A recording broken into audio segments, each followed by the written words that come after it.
So hello everyone and good evening सभी को।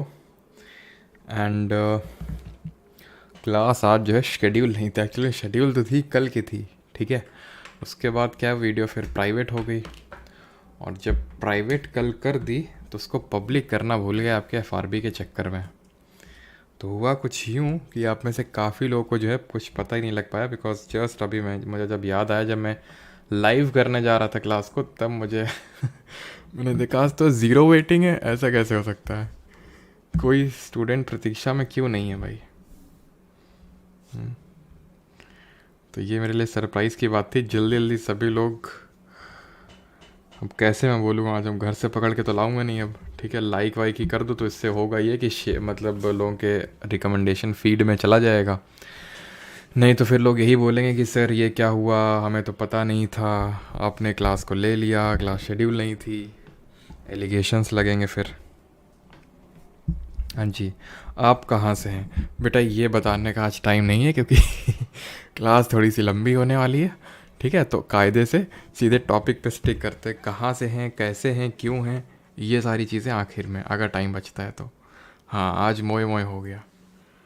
चलो भाई, तो स्टार्ट करें। प्रिंटेबल पीडीएफ में काफ़ी छोटा दिख रहा है, काफ़ी छोटा दिख रहा है, चलो उसको बड़ा करवाते हैं। मुझे लगा आज नहीं होगी, हाँ काफ़ी लोगों को लगा होगा, बिकॉज क्लास शेड्यूल नहीं थी ना। चलो कानपुर में बता देंगे भाई कहाँ से हैं, पहले कर लेते हैं चीज़ें, ठीक है। मैटर करने वाले हैं, मैटर तुम्हारा स्कूल में मैटर हो जाया करता होगा ना, तुम लोग का होता था कि नहीं होता था मैटर? तुम लोग का मैटर होता था कि नहीं स्कूल में?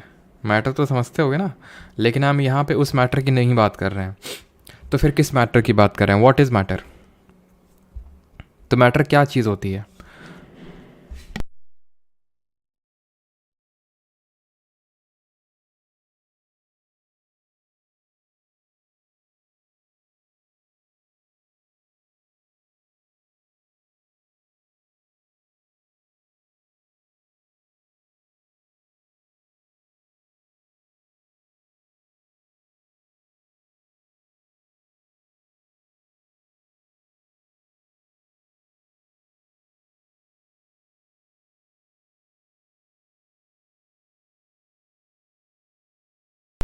चलिए तो स्टार्ट करते हैं। What is matter? तो मैटर है क्या, ठीक है।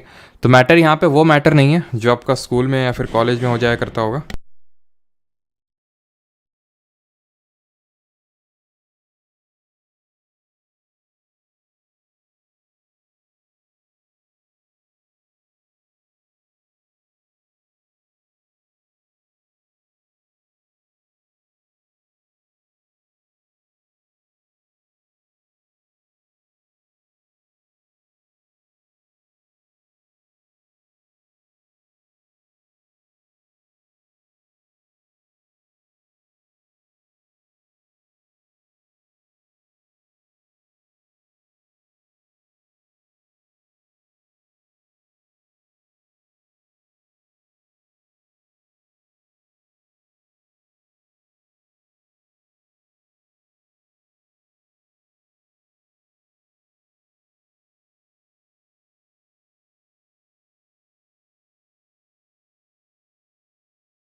Sorry for the break. तो स्टार्ट करते हैं अभी मैटर से। तो मैटर है क्या चीज़? तो मैटर इज एनीथिंग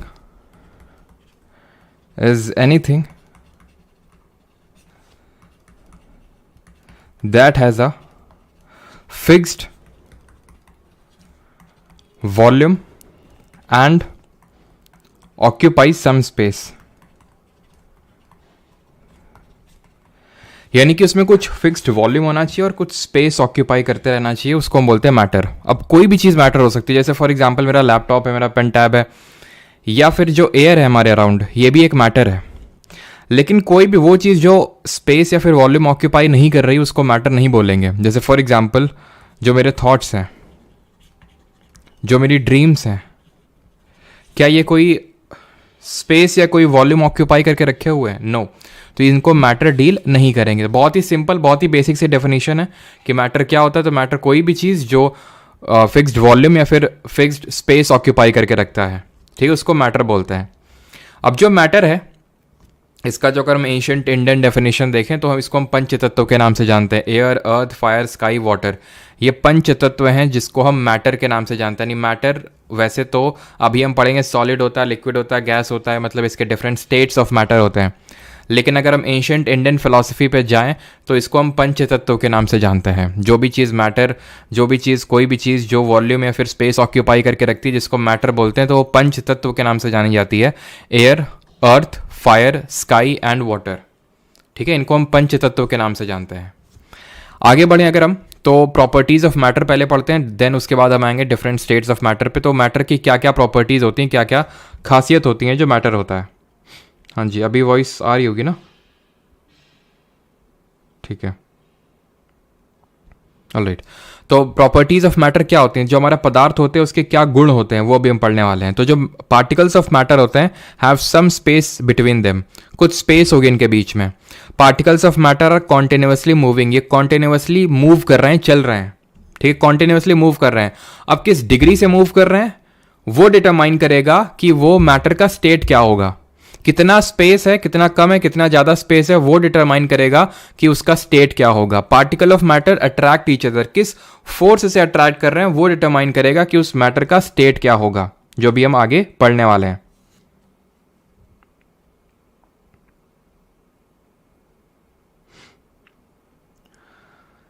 सर आपने मेडिवल और मॉडर्न हिस्ट्री कहाँ पढ़ाई है, कहाँ पढ़ाई, यहीं पढ़ाई है और कहाँ पढ़ाई है, ठीक है।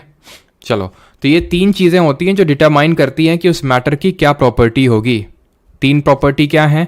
Particles of matter have space between them, particles of matter are continuously moving and particles of matter attract each other. ये तीन चीज़ें आपको एकदम ध्यान में रखनी हैं, ठीक है, जो डिटरमाइन करेंगी कि स्टेट ऑफ मैटर क्या होगा। वो सॉलिड होगा, ठोस होगा, लिक्विड द्रव होगा, या फिर गैस यानी कि आपका गैस होगा, सिंपल, ठीक है। तो अगर हम बात करें जो सॉलिड, लिक्विड और जो गैस यानी ठोस, द्रव्य और जो गैस है, ये सिर्फ तीन स्टेट ऑफ मैटर नहीं होते हैं, टोटल ध्यान रखिएगा। जो पदार्थ होते हैं उसके 5 स्टेट्स होते हैं। There are 5 states of matter. पदार्थ की अवस्थाओं की अगर हम बात करें तो 5 अवस्थाएं होती हैं पदार्थ की। सॉलिड, लिक्विड, गैस के अलावा भी 2 होती हैं जो हम देखेंगे, बट जो हमारी basic fundamental 3 states of matter होते हैं वो 3 होते हैं, सॉलिड, लिक्विड, गैस। अब सॉलिड, लिक्विड, गैस को हम इन 3 पैरामीटर्स पे जज करने वाले हैं। पार्टिकल्स ऑफ मैटर के बीच में, उनके बीच में स्पेस कितना है, वो कॉन्टिन्यूसली मूव कर रहे हैं कि नहीं कर रहे हैं, और वो कितने डिग्री ऑफ फोर्स ऑफ उनके बीच में फोर्स ऑफ अट्रैक्शन लग रहा है, ठीक है। तो यहाँ पे मैं चलो लिख देता हूँ, इसको मैं दे देता हूँ पार्टिकल्स ऑफ मैटर स्पेस, तो इसको मैं एस बोल देता हूँ। इसको मैं या तो यहीं पे ऐसे लिख देता हूँ मैं कि ये स्पेस हो गया, ये पहला पैरामीटर हो गया हमारा। दूसरा पैरामीटर था particles are of matter are continuously moving. तो मूविंग का मतलब मैं बोल सकता हूँ काइनेटिक एनर्जी। फिजिक्स आप पढ़ चुके हैं, जब मैंने पिछली बार केमिस्ट्री पढ़ाया था तो उस टाइम तक फिजिक्स नहीं पढ़े थे, अभी फिजिक्स पढ़ चुके हैं, आपको पता है कि काइनेटिक एनर्जी यानी गतिज ऊर्जा क्या होती है। तो कोई भी किसी भी चीज़ में जो ऊर्जा जनरेट होती है due to its movement, due to its velocity, अगर कोई भी चीज़ मूव कर रही है उसमें काइनेटिक एनर्जी होगी, गतिज ऊर्जा होगी, जिसका फॉर्मूला जरा कमेंट में आप बताएंगे। तो काइनेटिक एनर्जी में दूसरे वाले को बोल सकता हूँ। तीसरा क्या, particles of matter attract each other, यानी कि force of attraction, force of attraction, ठीक है। स्पेस, काइनेटिक एनर्जी और force of attraction solid, liquid और गैस के बीच में, इस पे अभी हम इन तीनों पैरामीटर्स पे इनको कैटेगराइज करेंगे कि भाई इनका स्पेस।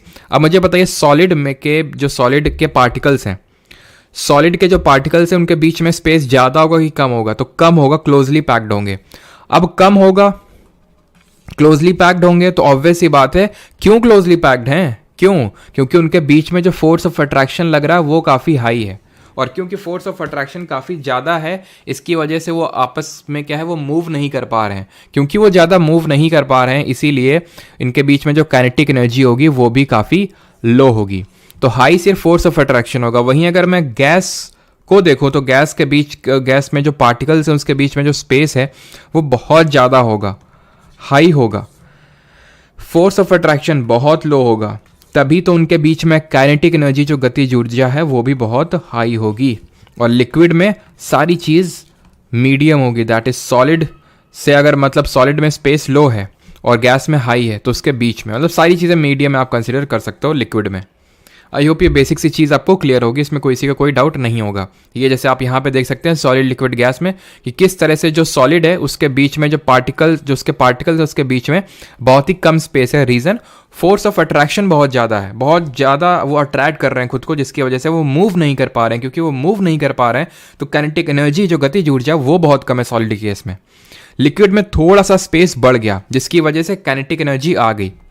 एंड गैस में अगर हम बात करें तो गैस में बहुत ज़्यादा स्पेस है जिसकी वजह से काइनेटिक एनर्जी बहुत ज़्यादा होगी और बहुत तेज़ी के साथ ये मूव करेंगे। ठीक है, तो सॉलिड लिक्विड गैस में चीज़ आपको तीनों चीज़ें पता होनी चाहिए, बेसिक से थी, ऐसा कोई बहुत ज़्यादा इसमें हार्ड या फिर टफ चीज़ नहीं थी। मैंने आपको बताया था कि जो मैटर होता है, जो पदार्थ होता है, उसकी 5 अवस्थाएं होती हैं, 5 स्टेट्स होती हैं। कौन कौन सी? सॉलिड, लिक्विड, गैस, एंड इसके अलावा 2 और होती हैं। 2 कौन सी होती हैं? वो दूसरी, चौथी और 5वीं होती है। 4th स्टेट ऑफ मैटर होता है हमारा, 4th स्टेट ऑफ मैटर होता है plasma. And 5th state of matter होता है, 5th स्टेट ऑफ मैटर होता है, इसको मैं आगे लिखूंगा, बोस-आइंस्टाइन कंडेंसेट। पहले प्लाज्मा को समझ लेते हैं क्या होता है। तो लास्ट हमारा 3rd स्टेट ऑफ मैटर क्या था? गैस था ना। इसी गैस को अगर हम हीट कर दें बहुत ज़्यादा, इसको अगर हम हीट कर दें बहुत ज़्यादा, तो ये जो गैस है ना, ये आयनाइज हो जाएगी। आयोनाइज हो जाएगी मतलब इसके आयंस में ये तब्दील हो जाएगी, तो आयोनाइज हो जाएगी ये। और इसी को ही हम बोलते हैं प्लाज्मा, जो कि हमारा 4th स्टेट ऑफ मैटर है। तो ध्यान रखिएगा, जो 4th स्टेट ऑफ मैटर है, यानी कि पदार्थ की जो चौथी अवस्था है, वो कैसे मिल रही है? जब हम गैस को बहुत ज़्यादा हीट कर रहे हैं तो वो क्या हो रही है? आयनाइज हो रही है, उस अपने आयंस में कन्वर्ट हो रही है, और उसी को हम 4th स्टेट ऑफ मैटर बोलते हैं। ठीक है, before moving forward 5th state of matter क्या होता है? मैटर की 5वीं अवस्था क्या होती है? तो इट इज़ बोस-आइंस्टाइन कंडेंसेट, और इससे खूब क्वेश्चन पूछे जाते हैं। ठीक है, बोस-आइंस्टाइन कंडेंसेट। अब ये बोस-आइंस्टाइन कंडेंसेट होता क्या है? तो अभी मैंने आपको बताया कि जो गैस है उसको अगर हम हीट कर देंगे तो वो प्लाज्मा में कन्वर्ट हो जाएगी। सेम गैस को अगर हम एब्सोल्यूट 0 टेम्परेचर में कूल डाउन कर दें, absolute 0 temperature. Now what is absolute 0 temperature? Absolute 0 का मतलब होता है 0 केल्विन, जिसको कि अगर हम डिग्री सेल्सियस में कन्वर्ट करें तो -273 डिग्री सेल्सियस हो जाएगा। ठीक है, ये आपको पता होना चाहिए कि अगर आपको केल्विन से डिग्री सेल्सियस में जाना है तो 273 घटाना होता है, और डिग्री सेल्सियस से केल्विन में जाना है तो उल्टा कर देना, आपको 273 जोड़ देना होता है। ठीक है, तो गैस को अगर हम एब्सोल्यूट 0 टेम्परेचर पे रीच करवाएं तो वो जो है उसके जो है बोस-आइंस्टाइन कंडेंसेट या फिर हमें बोसॉन्स जो है देखने को मिलेंगे। इसी को हम 5th स्टेट ऑफ मैटर बोलते हैं। सबसे पहले इसको प्रिडिक्ट करने का काम किया था अल्बर्ट आइंस्टाइन। सर हाँ जी, वो भी करेंगे। ठीक है, रुक जाइए, अभी सारी चीज़ें करेंगे। ठीक है, एक एक करके यहाँ पे हम डिफरेंट मिक्सचर्स पढ़ने वाले हैं। हम ये पढ़ेंगे कि उनको सेपरेट कैसे करते हैं। ठीक है, डिफरेंट स्टेट ऑफ मैटर को एक दूसरे में कन्वर्ट कैसे करते हैं, सारी चीज़ें पढ़ेंगे। ठीक, हाँ जी, ठीक है। तो बोस-आइंस्टाइन कंडेंसेट, तो अगर हम बात करें अल्बर्ट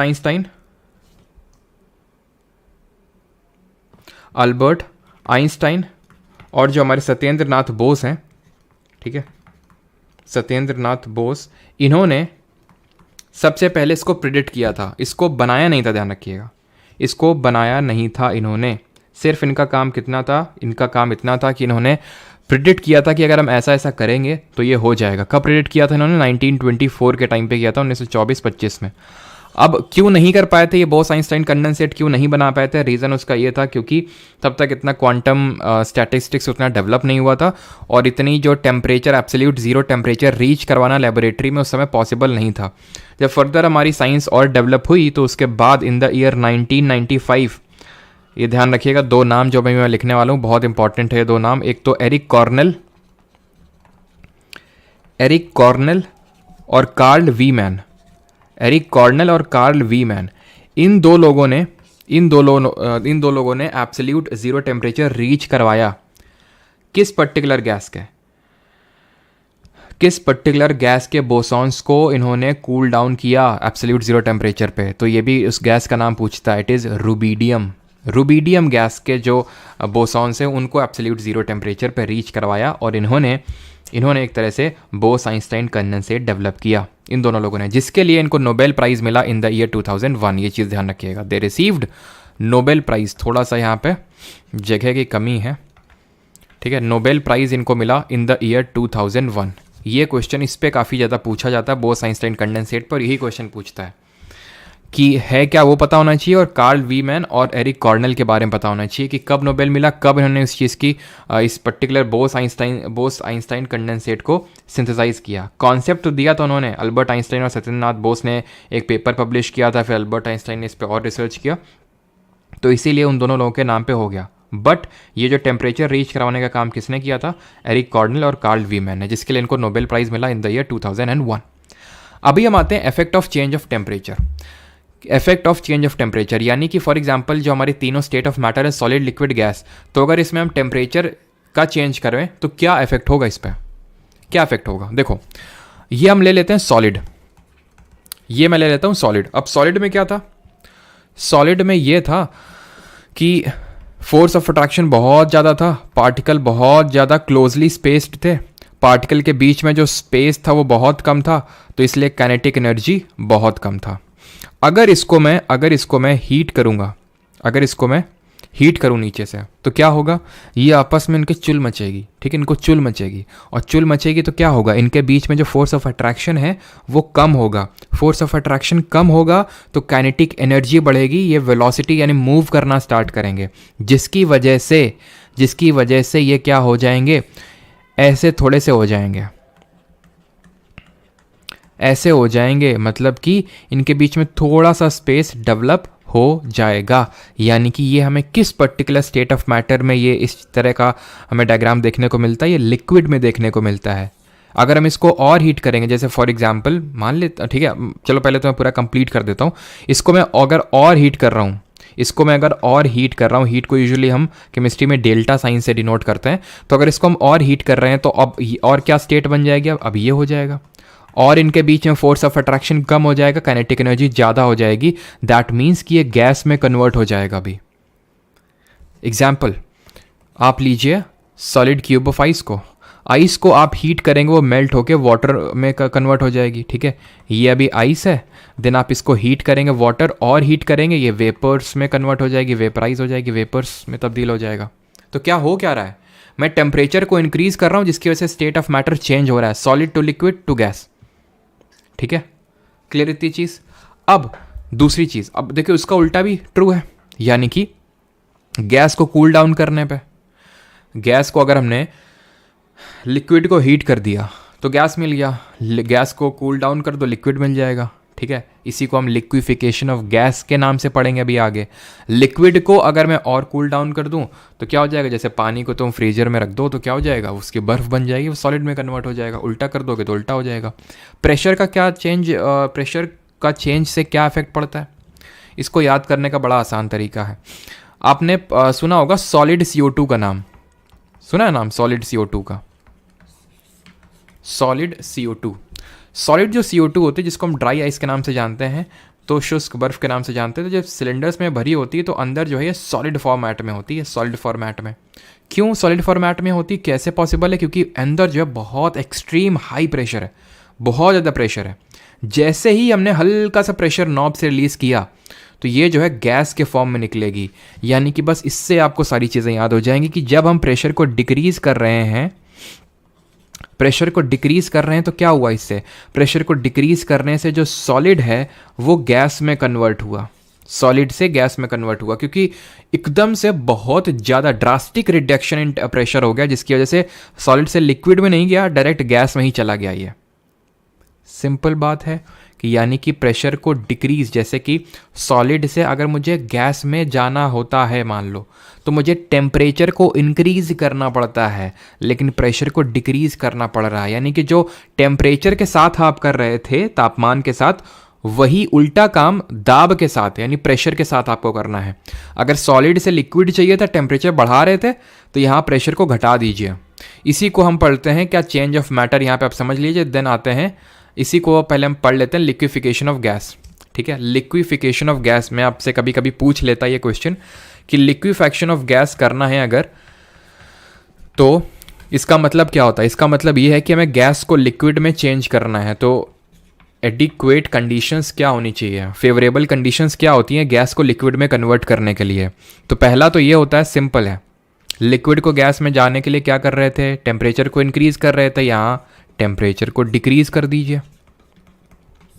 दूसरा, प्रेशर को इंक्रीज कर दीजिए, टेम्परेचर के साथ जो करते हैं प्रेशर के साथ उसका उल्टा कर देते हैं। तो तापमान को घटाइए, दाब को बढ़ाइए, आपका लिक्विफिकेशन ऑफ गैस हो जाएगा। ठीक, अब चेंज ऑफ मैटर पे आ जाते हैं, बिकॉज इससे क्वेश्चन ये पूछ लेता है कि भाई इसको इसमें कन्वर्ट कर रहे हैं तो फिर इसको हम क्या बोलेंगे। जैसे फॉर एग्जांपल सॉलिड को लिक्विड में, लिक्विड को गैस में, ठीक है, तो इसको हम किस नाम से जानते हैं, ये हमारे लिए इंपॉर्टेंट है। सर FRB वाले भी 2.0 वीडियोस देखें, FRB पर स्टिक रहें। देखो अगर आपका ये मतलब एग्ज़ाम लगा हुआ है CPO CHSL इन सब का, देखो केमिस्ट्री हम लोग नहीं करने वाले हैं FRB में। लेट मी क्लियर यू, मैंने पहले ही बता दिया था आपको कि हम बायोलॉजी के बाद फिजिक्स उठाएंगे, फिजिक्स के बाद बाकी हमारे सब्जेक्ट्स होंगे। मैंने आपको शेड्यूल पहले ही दे दिया है, केमिस्ट्री नहीं होगा उसमें, क्योंकि रीज़न भी मैंने यही दिया था क्योंकि केमिस्ट्री अभी मैं करवाने वाला हूँ। तो केमिस्ट्री आप चाहें तो वहाँ से भी कर सकते हैं, इतना कोई बड़ा डील भी नहीं है केमिस्ट्री का कि भाई 4-5 क्वेश्चन आते हैं, ठीक है, मतलब इक्वली वेटेज होता है, ठीक है, बायो फिजिक्स केमिस्ट्री का। लेकिन ये है कि आप यहाँ से कर सकते हैं, फिनिश कर सकते हैं, ठीक है। तो आप देख लीजिए, क्योंकि केमिस्ट्री FRB में नहीं होगी। चेंज ऑफ मैटर पे आते हैं, तो चेंज ऑफ मैटर में अगर हम बात करें तो सॉलिड से लिक्विड, लिक्विड से गैस, गैस से सॉलिड, ये चेंज ऑफ मैटर होता है हमारा। नाम क्या होता है ये बस हमारे लिए इंपॉर्टेंट है। जैसे कि सॉलिड से जब हम लिक्विड में जाते हैं तो उसको क्या बोलते हैं, उसको हम फ्यूजन के नाम से जानते हैं। लिक्विड से सॉलिड में आएंगे सॉलिडिफिकेशन, जैसे आपने पानी रख दिया फ्रीजर में, वो सॉलिडिफाई हो गया, बर्फ बन गया, तो उसको सॉलिडिफिकेशन बोलेंगे, ठीक है। सॉलिड से गैस में जा रहे हैं, अब ये इंपॉर्टेंट है क्योंकि भाई लिक्विड से गैस, लिक्विड से सॉलिड, सॉलिडिफिकेशन सबको पता है। ये जो हो गया फ्यूजन, यानी सॉलिड से हम लिक्विड में जा रहे हैं। कंडेंसेशन सबको पता होगा, संघनन सबको पता होगा, बिकॉज हमने पढ़ा था इसको, कहाँ, ज्योग्राफी में, याद आ रहा है आपको। डिफरेंट फॉर्म्स ऑफ कंडेंसेशन मैंने आपको बताया थे, ड्यू, फॉग, मिस्ट, है ना, ओस इसको बोलते हैं, ओस, ओस की बूंद, ये हो गया आपका कोहरा, ये हो गया आपका कुहासा। तो ये सब क्या होते हैं, डिफरेंट फॉर्म्स ऑफ कंडेंसेशन। यहाँ तक कि जो हमारे बादल होते हैं, clouds, these are also the forms of condensation. संघनन का एक प्रकार है जहाँ पे गैस लिक्विड में कन्वर्ट हो रही। क्यों कन्वर्ट हो रही है, क्योंकि वो ठंडी की रात है। अब ठंडी की रात में क्या होता है, जो वेपर्स होता है वो एकदम से कूल डाउन हो जाता है।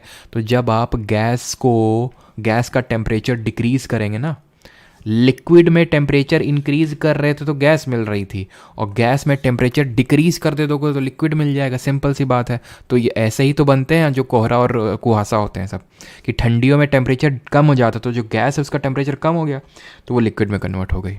अगर उसको सॉलिड सरफेस मिल गई, ड्यू बन गया। उसको कोई हाइग्रोस्कोपिक न्यूक्लियाई मिल गया, क्लाउड बन गया। उसको और कोई हाइग्रोस्कोपिक ग्राउंड में ही मिल गया न्यूक्लियाई, फॉग और मिस्ट बन गए, खत्म। दुबई ने क्या किया, दुबई ने किया हाइग्रोस्कोपिक न्यूक्लियाई जबरदस्ती दी है, जिसको क्लाउड सीडिंग बोलते हैं। पोटेशियम आयोडाइड, सिल्वर आयोडाइड, ये सब, सोडियम क्लोराइड, ये सब की क्या करवाई, छिड़काव करवाया। इसी की वजह से देख रहे हो अभी कितना भयंकर वहाँ पे बाढ़ आई पड़ी है। खैर उसको हम यहाँ पे डीप में नहीं ले जाएंगे, लेकिन आपको ये चीज़ पता होनी चाहिए कि ये किसको क्या बोलते हैं। तो सॉलिड से अगर हमें डायरेक्टली गैस में जाना है तो उसको हम ऊर्ध्वा पतन बोलते हैं हिंदी में, और इंग्लिश में बोलते हैं सब्लिमेशन। इस चीज़ को ध्यान रखिएगा। सब्लिमेशन क्या होता है, तो सब्लिमेशन होता है जहाँ पे सॉलिड डायरेक्टली गैस में कन्वर्ट होता है, और वेपराइजेशन क्या होता है जहाँ पे आपके लिक्विड गैस में कन्वर्ट होता है, उसका हम वेपराइजेशन के नाम से जानते हैं, ठीक है, क्लियर। आगे बढ़ें अभी। अब आ जाते हैं favourable condition for evaporation. Evaporation क्या होता है, वाष्पीकरण क्या होता है, जहाँ पे लिक्विड जो होता है, लिक्विड जो है वो गैस में कन्वर्ट हो रहा है, उसको हम इवेपोरेशन बोलते हैं, वाष्पीकरण बोलते हैं। अब इसके लिए फेवरेबल कंडीशंस क्या है मैं नहीं बताऊंगा, आप ही बताएंगे, ठीक है, क्योंकि बहुत बेसिक सी चीज़ है ये। पहला, इंक्रीज, वाष्पीकरण तो सभी को समझ में आता है ना, जैसे मैंने पानी रख दिया ऊपर, मान लो अभी आजकल गर्मी बहुत पड़ रही है, आप ऊपर पानी रखो तुरंत वो वेपराइज हो जाता है, मतलब कि उड़ जाता है, पानी उड़ जाना, उसको बोलते हैं इवेपोरेशन, वाष्पीकरण, ठीक है। तो अगर हम टेम्परेचर को इंक्रीज कर रहे हैं, टेम्परेचर इंक्रीज कर रहे हैं, ठीक है। दूसरा मैंने कंडीशन रखा कि मैंने विंड स्पीड को इंक्रीज कर दिया। मैंने क्या किया, विंड स्पीड को इंक्रीज कर दिया, ठीक है, विंड स्पीड को इंक्रीज किया, टेम्परेचर को इंक्रीज किया। तीसरा, मैंने सरफेस एरिया, पृष्ठीय क्षेत्रफल, ठीक है, सरफेस एरिया को इंक्रीज कर दिया। एंड चौथा है, मैंने ह्यूमिडिटी, दैट इज आर्द्रता को कम कर दिया, ठीक है, ह्यूमिडिटी दैट इज आर्द्रता को कम कर दिया। और ये भी कमेंट में लगे हाथ बता दीजिएगा कि ह्यूमिडिटी को हम किससे मेजर करते हैं। और ह्यूमिडिटी मैंने आपको बताई थी वैसे तो ज्योग्राफी में कितने तरह की होती है, एब्सोल्यूट ह्यूमिडिटी बताई थी और रिलेटिव ह्यूमिडिटी बताई थी मैंने आपको, है ना। और इस पे सीडीएस पे भी क्वेश्चन भी आई थिंक बना है। टेम्परेचर इंक्रीज, और काफ़ी सारे क्वेश्चन थे जो सीडीएस के पेपर में, काफ़ी टफ पेपर था इस बार का, जो कि अब मुझे लगता है लोवेस्ट कट ऑफ जाने वाली जीके की, बट फिर भी आप काफ़ी सारे क्वेश्चंस बना सकते थे। अगर आप कहेंगे तो मैं स्क्रीनशॉट पोस्ट करूंगा, जब हमने काफ़ी सारी जो चीज़ें बैच में जो पढ़ी हैं वो डायरेक्टली क्वेश्चंस आप उससे बना सकते थे। हमें पूरा पेपर नहीं करना था, लेकिन सिलेक्टिव चीज़ें जो हमने पढ़ रखी थी, जैसे नेशनल वाटरवे 2 ज्योग्राफी में याद करिए, हमने पढ़ा है, पक्का पढ़ा है, ठीक है, उससे डायरेक्टली क्वेश्चन आया है।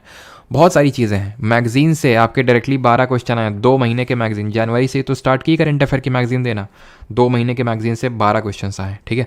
टेम्परेचर इंक्रीज़ करने की अगर हम बात करें, टेम्परेचर जब हम इंक्रीज़ करते हैं तो क्या होता है, टेम्परेचर इंक्रीज़ करने से रेट ऑफ इवेपोरेशन इंक्रीज़ होता है।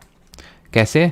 गर्मियों में पानी रख दोगे छत पे तो जल्दी वाष्पीकरण हो जाएगा, सर्दियों में रखोगे तो नहीं होगा। सिंपल लॉजिक है। विंड स्पीड बताओ तुम मुझे कि कपड़े हवा जब जोर से चलती तब जल्दी सूखते हैं, या फिर जब हवा नहीं चल रही थी तब, जब हवा जोर से चल रही थी कपड़े जल्दी सूख जाते हैं। That means rate of evaporation high होगा। कपड़े गर्मी में ज़्यादा सूखते हैं, फिर सर्दियों में, गर्मी में तो यानी टेम्परेचर इंक्रीज़ हुआ है ना गर्मियों में, तो इसकी वजह से इवेपोरेशन जल्दी हो रहा है, ठीक है।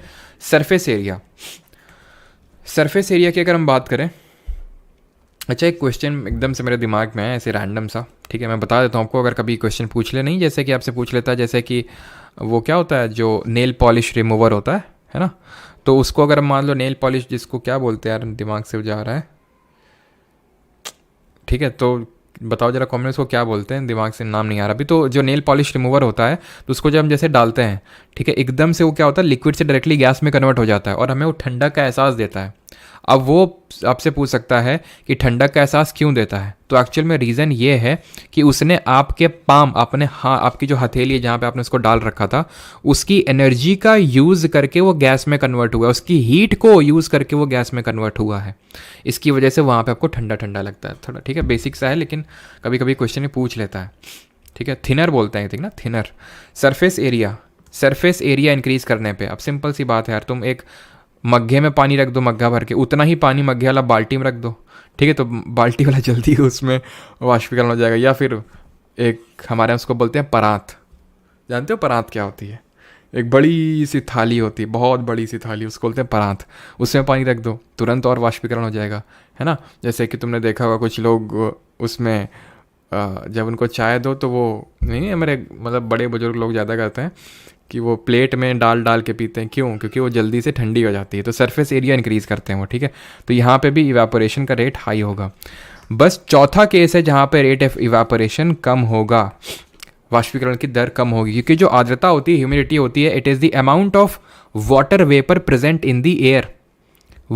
एयर बोल रही हमें वाटर चाहिए ही नहीं, तुम देख क्यों रहे हो, क्योंकि पहले से ही हम सैचुरेटेड है, पहले से ही हमारे वाटर मौजूद है, तो उसकी वाटर लेने की, इवापोरेशन क्या होता है, इवापोरेशन होता है लिक्विड जो होता है आपका वेपर में कन्वर्ट हो रहा है, पहले ही गैस में लिक्विड भरा पड़ा है, तो वो अब सिंपली रिलेट करो ना आप, जो बहुत ही ह्यूमिड डे होता है, बहुत ही चिपचिपा टाइप दिन होता है ना, जब ह्यूमिड होता है, जब बारिश के बाद वाले दिन होते हैं, होता है ना कि बारिश के तुरंत बाद धूप पड़ी और एकदम से अजीब सी गर्मी टाइप पड़ती है, ह्यूमिड होता है वो डे, उस दिन कपड़े जल्दी सूखते नहीं हैं, है ना, आपने नोटिस किया होगा, क्यों, क्योंकि रेट ऑफ इवेपोरेशन कम हो जाता है। और ह्यूमिडिटी को हाइग्रोमीटर, HYG हाइग्रोमीटर से मेजर करते हैं, ठीक है। अभी आते हैं क्लासिफिकेशन ऑफ मैटर करते हैं, तो मैटर को अब क्लासीफाई गर्म कर दो तो क्या हो जाएगा, पानी उड़ जाएगा, नमक बचेगा, NaCl। अब क्या इसको अलग कर सकते हो क्या फिजिकल प्रोसेस से, ना, नहीं कर सकते हो। मिक्सचर पे आते हैं, लेकिन प्योर सब्सटेंस को फर्दर 2 कैटेगरी में क्लासीफाई किया गया, इसको यहीं पढ़ के यहीं ख़त्म करते हैं, तब आगे बढ़ते हैं, ठीक है, इसको यहीं पे पढ़ के आगे ख़त्म, फिर आगे बढ़ते हैं मिक्सचर पे। एलिमेंट और कंपाउंड में क्या डिफरेंस होता है, क्या अंतर होता है। एलिमेंट जो होता है ना, एलिमेंट और कंपाउंड, जैसे फॉर एग्जांपल, चलो ठीक है, एलिमेंट जो होता है वो एक तरह के made up of single type of atoms, single type of atoms. Compound is made up of single type of molecule। मतलब मैंने बोला ये आयरन रॉड है, ठीक, ये आयरन रॉड है, चाहे यहाँ से उठा लो, चाहे यहाँ से उठा लो, चाहे यहाँ से उठा लो, चाहे यहाँ से उठा लो, Fe के एटम्स ही मिलेंगे जो इंडिपेंडेंटली एग्जिस्ट कर रहे हैं, किसी से हाथ नहीं मिला रखे हैं, किसी को गले नहीं लगा रखे हैं। कंपाउंड, कंपाउंड में हाइड्रोजन के एलिमेंट और ऑक्सीजन के एलिमेंट ने एक दूसरे को गले लगा रखा है। वो ये बोल रहे हैं कि तुम हमें फिजिकल प्रोसेस से सेपरेट, क्योंकि हमने अच्छा तुम दोनों अलग अलग पार्टिकल हो क्या? H2O बोला ना ना ना ना, ये तुम भूल मत करना कि हमें अलग अलग पार्टिकल तुम समझ के मिक्सचर के कैटेगरी में डाल दो ना। हम दोनों ने एक दूसरे को ऐसे गला लगा रखा है कि तुम हमें आसानी से अलग नहीं कर सकते हो। तुम्हें अलग करने के लिए हमको इलेक्ट्रोकेमिकल प्रोसेस का यूज़ करना पड़ेगा, फिजिकल से ना होने वाले हम। इसीलिए हम प्योर सब्सटेंस हैं। भले हम दो एलिमेंट से मिल के बने हों, भले हम दो एलिमेंट से मिलके बने हों, लेकिन तो क्या हुआ, हम इतने अच्छे से मिले हैं कि हम कहीं भी जाते हैं साथ ही जाते हैं, साथ ही रहते हैं। तुम हमें कहीं भी पाओगे, तुम अपने आरओ के उसमें वाटर ले लो, चाहे नाले का वाटर ले लो, तुम हमें H2O ही पाओगे। हम HO नहीं होंगे, हम H1.5O नहीं होंगे, HO2.5 नहीं होंगे, ऐसा कुछ नहीं होगा, हम H2O ही होंगे हम। वहीं पे मिक्सचर पे तो एक बेसिक सा एग्जाम्पल देते हैं, ठीक है? एक बेसिक सा एग्जांपल देते हैं। जैसे फॉर एग्जांपल मिल्क लिया था, तो मिल्क में तुम्हें कहीं H2O मिल जाएगा, पता चला कहीं फैट मिल रहा है, कहीं प्रोटीन मिल रहा है, तो इसलिए उसको मिक्सचर की कैटेगरी में डाले थे। ये चीज़ क्लियर हुई कि नहीं हुई सबको? एक बार इस चीज़ को कंफर्म कर दो कि ये चीज़ क्लियर हुई या नहीं, तब मैं मिक्सचर में आगे बढ़ूँ। कि शुद्ध पदार्थ क्या होते हैं? जो केवल एक ही प्रकार के कणों से बने होते हैं, उनको शुद्ध पदार्थ बोलते हैं, ठीक है? और वो किसी भी आपके उससे स्रोत से मिले, किसी भी सोर्स से मिले, उनका जो गुण होगा वो समान होगा, उनकी जो प्रॉपर्टी होगी वो सेम होगी। जैसे मैंने आपको H2O का एग्जाम्पल दिया। और इनको हिंदी में एलिमेंट को बोलते हैं तत्व, और कंपाउंड को बोलते हैं यौगिक, ठीक है? इसको क्या है, यौगिक को, अब यौगिक और एलिमेंट में एक और डिफरेंस आप समझ सकते हो कि H2O को हम फिजिकल प्रोसेस से तो अलग नहीं कर सकते हैं, लेकिन कर तो सकते हैं ना। फिजिकल प्रोसेस से कर लेते होते तो मिक्सचर में होता, और ना कर पाते तो एलिमेंट होता। कर पा रहे हैं, लेकिन इलेक्ट्रोकेमिकल से H और O अलग हो जाएंगे ना। Fe को क्या अलग करोगे तुम? Fe में क्या अलग करोगे तुम? कुछ अलग नहीं कर पाओगे। तो एलिमेंट को जो है, जो तत्व है, उसको सरल संघटकों में, यानी कि फर्दर सिंपलर सब्सटेंसेस में ब्रेक नहीं कर सकते हो, बट कंपाउंड को कर सकते हो, ठीक?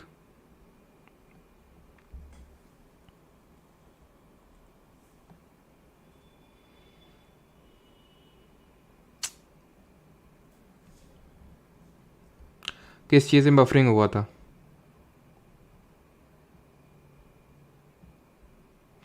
किस चीज़ में बफरिंग हुआ था?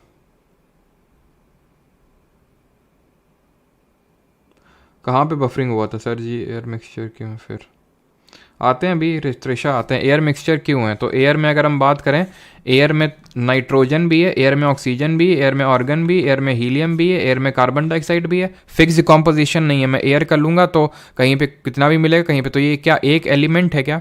क्या एक कोई कंपाउंड है क्या? नहीं, उसका फिक्स कॉम्पोजिशन नहीं। कहाँ बफरिंग हुई थी? क्लासिफिकेशन के स्टार्टिंग से ही हुआ था सर। दिमाग खराब है यार आज एकदम। तो ठीक है, मतलब पूरी रामायण हो गई। ये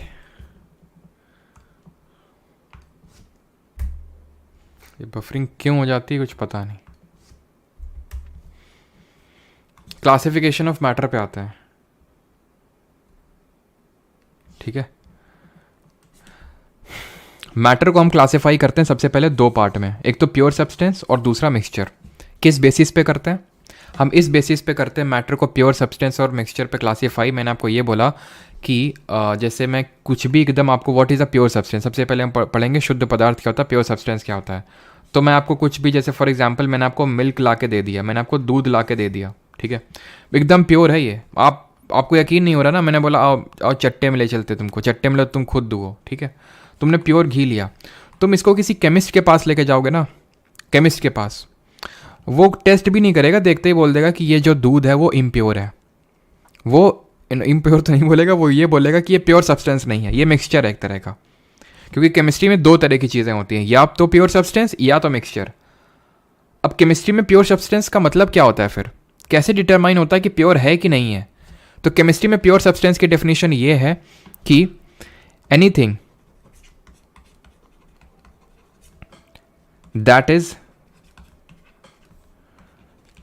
that is made up of single type of particles, एक ही तरह के पार्टिकल्स से बना हो उसको प्योर सब्सटेंस बोलते हैं। Milk is not a pure substance, क्यों? वाटर के भी पार्टिकल हैं, फैट के भी पार्टिकल हैं, प्रोटीन के भी पार्टिकल हैं, इसलिए वो प्योर सब्सटेंस नहीं है, इसलिए वो एक मिक्सचर है। मिक्सचर क्या होते हैं आगे पढ़ेंगे और कितने कैटेगरी। प्योर सब्सटेंस पे आ जाएं पहले। प्योर सब्सटेंस और मिक्सचर में बेसिस ऑफ डिफरेंशिएशन क्या समझ में आ गया? कि प्योर सब्सटेंस एक तरह के एलिमेंट से बना हुआ और आप इसको फिजिकल प्रोसेस से सेपरेट नहीं कर सकते हो, आराम से फिजिकल प्रोसेस से तुम सेपरेट नहीं कर सकते हो, बट इनको कर सकते हैं जो मिक्सचर होते हैं। और मिक्सचर में एक से ज़्यादा टाइप ऑफ पार्टिकल्स देखने को मिलते हैं, ठीक है, उस पर अभी आते हैं मिक्सचर पे। बट प्योर सब्सटेंस को हम फर्दर दो कैटेगरी में डिवाइड करते हैं, एलिमेंट यानी तत्व, कंपाउंड यानी यौगिक। एलिमेंट वो होते हैं, तत्व वो होते हैं जो एक ही तरह के एटम से बने होते हैं, made up of only one type of atom, only one type of atom, एक ही तरह के एटम्स से बने हुए हैं। कंपाउंड वो होते हैं made up of only one type of molecule, एक ही तरह के मॉलिक्यूल से बने हुए हैं। मैं आपको एग्जांपल देता हूँ।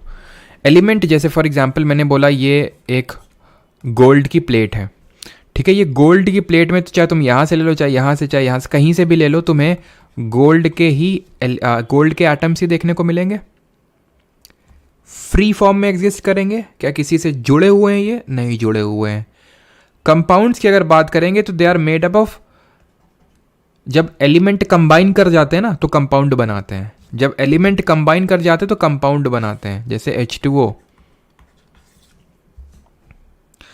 तो ये तो सर मिक्सचर होना चाहिए, फिर इसमें तो एक से ज़्यादा तरह के पार्टिकल हैं। ना ना ना ना, एक से ज़्यादा तरह के पार्टिकल नहीं है, ये H2O अपने आप में एक पार्टिकल है। H2O ये बोल रहा है कि भाई हाइड्रोजन ऑक्सीजन ये बोल रहे हैं कि हम दो एलिमेंट हैं, हम ठीक है अलग अलग एलिमेंट हैं, हम एक एलिमेंट नहीं है। हम ये नहीं बोले कि हम एलिमेंट है, लेकिन हमसे ये मत बोलना कि हम प्योर सब्सटेंस नहीं है। क्यों? क्योंकि हम दोनों ने एक दूसरे को ऐसे बांध रखा है कि तुम हमें फिजिकल प्रोसेस से पहली बात तो सेपरेट नहीं कर सकते हो। दूसरी बात, तुम चाहे कहीं से भी हमें ले लो, चाहे तुम अपने घर के आरओ का पानी ले लो, चाहे तुम समुद्र का ले लो, या फिर चाहे तुम नाले का पानी ले लो, हम को तुम H2O के फॉर्म में ही पाओगे, ना कि H1.5O, H3O, H4O या फिर H2O2, ना, तुम हमें H2O के रूप में ही पाओगे। तो इसलिए हम एक प्योर सब्सटेंस है। हाँ हाँ, एलिमेंट नहीं है, हम कंपाउंड है, लेकिन हम एक तरह का पार्टिकल ही है अपने आप में, इसलिए हम प्योर सब्सटेंस हैं। अब क्या चीज़ क्लियर हुई सभी को, या फिर अभी भी किसी को कोई प्रॉब्लम है?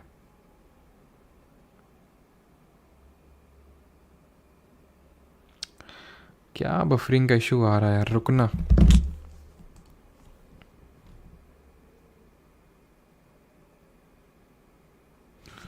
नेट तो यार सही है, कनेक्टिविटी।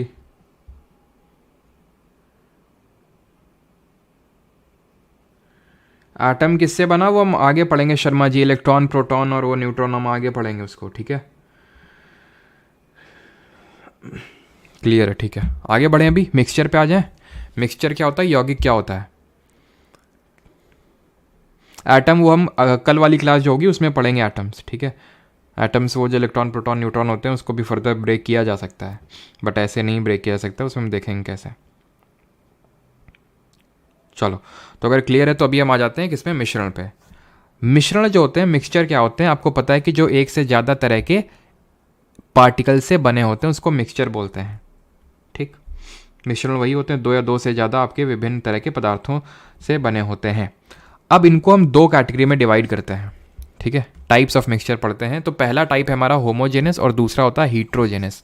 अंतर क्या होता है, एक सेकंड रुको, चलो पहले हम यही पढ़ लेते हैं। होमोजेनस मिक्सचर क्या होते हैं। होमोजेनस की अगर हम बात करें इसको बोलते हैं समांगी मिश्रण, और हीट्रोजेनस को बोलते हैं विषमांगी मिश्रण। सबसे पहले होमोजेनस मिक्सचर क्या होता है, तो वो मिक्सचर जिसमें पार्टिकल साइज बहुत छोटा होता है, पार्टिकल साइज छोटा होता है, कितना छोटा होता है? Less than a nanometre, less than 1 nanometre.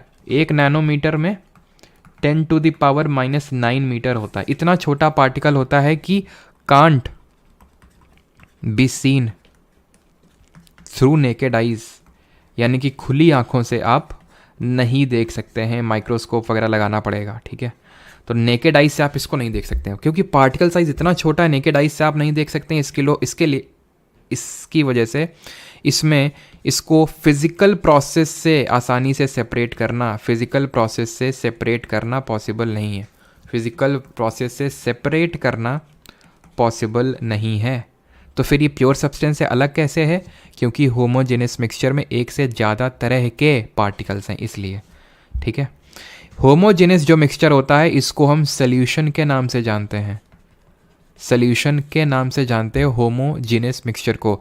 ये सॉल्यूशन सॉलिड सॉलिड भी हो सकता है, सॉलिड लिक्विड भी हो सकता है और सॉलिड गैस भी हो सकता है। जैसे फॉर एग्जांपल मैंने क्या किया, मैंने पानी में चीनी को घोल दिया, मैंने पानी में चीनी को घोल दिया, सॉलिड को लिक्विड में डिसॉल्व कर दिया, सॉलिड लिक्विड सॉल्यूशन हो गया। सॉलिड सॉल्यूशन का सबसे बेस्ट एग्जांपल है एलॉय।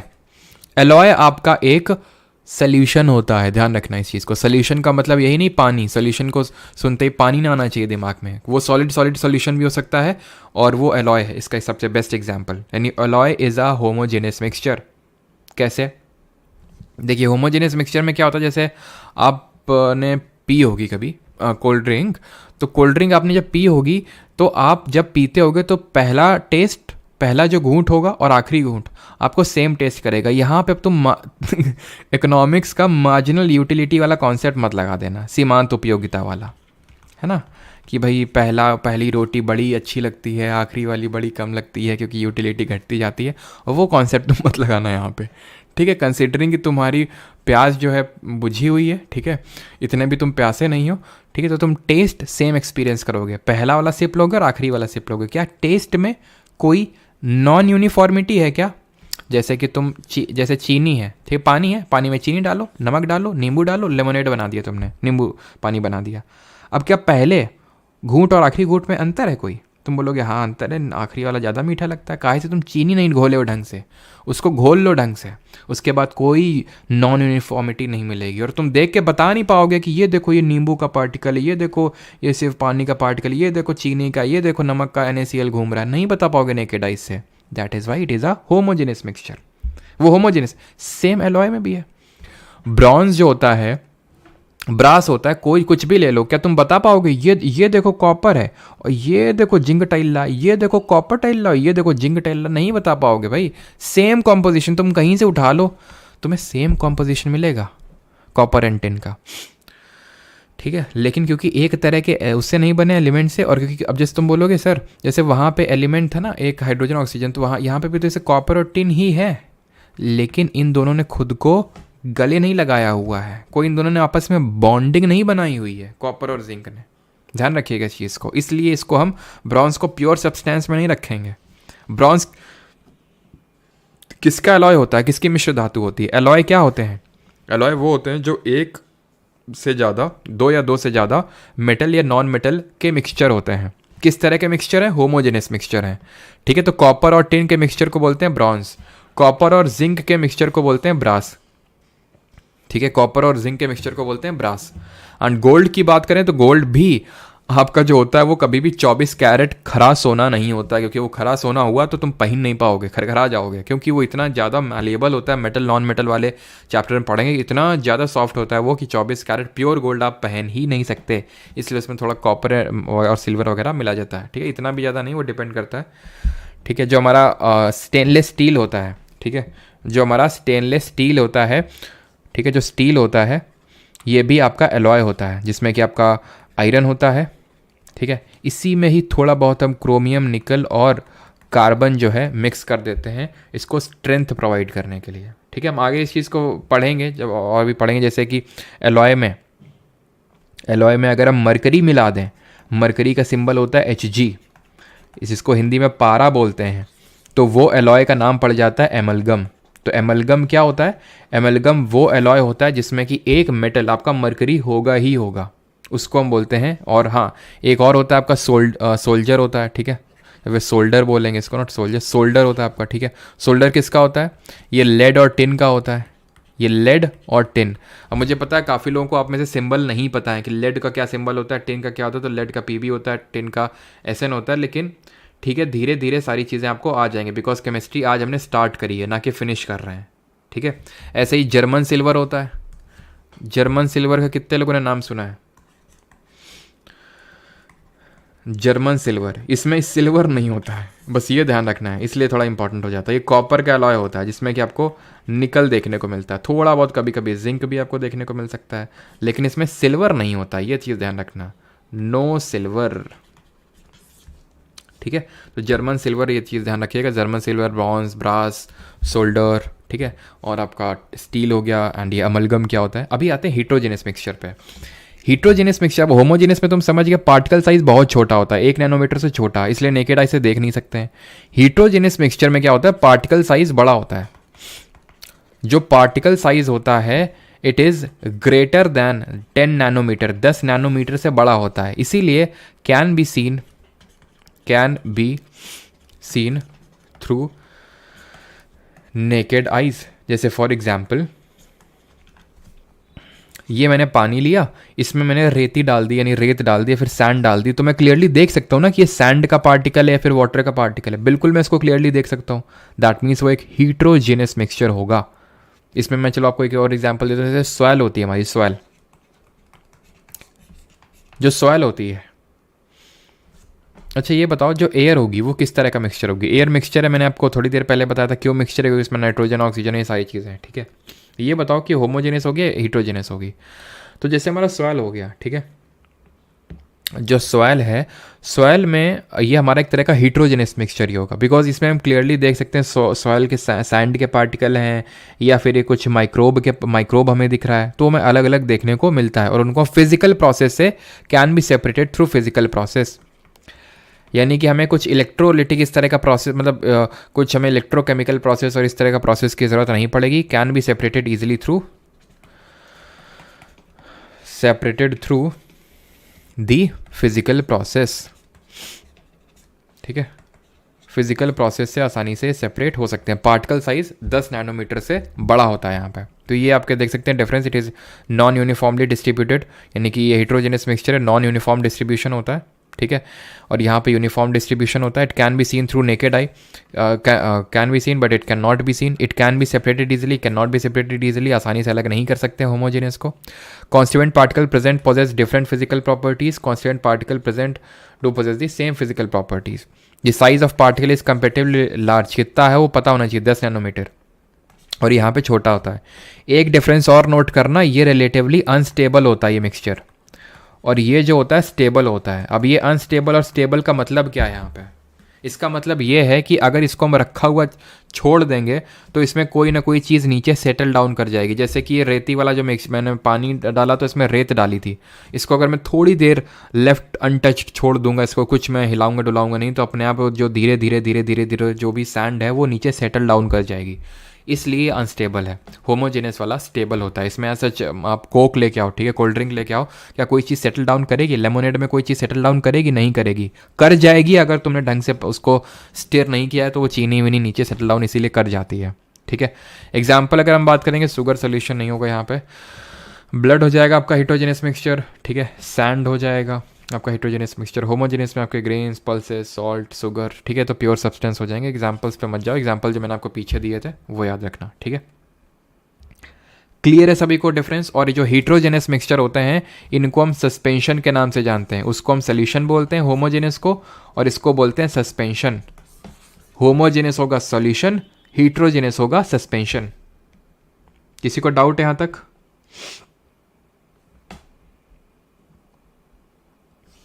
चलो,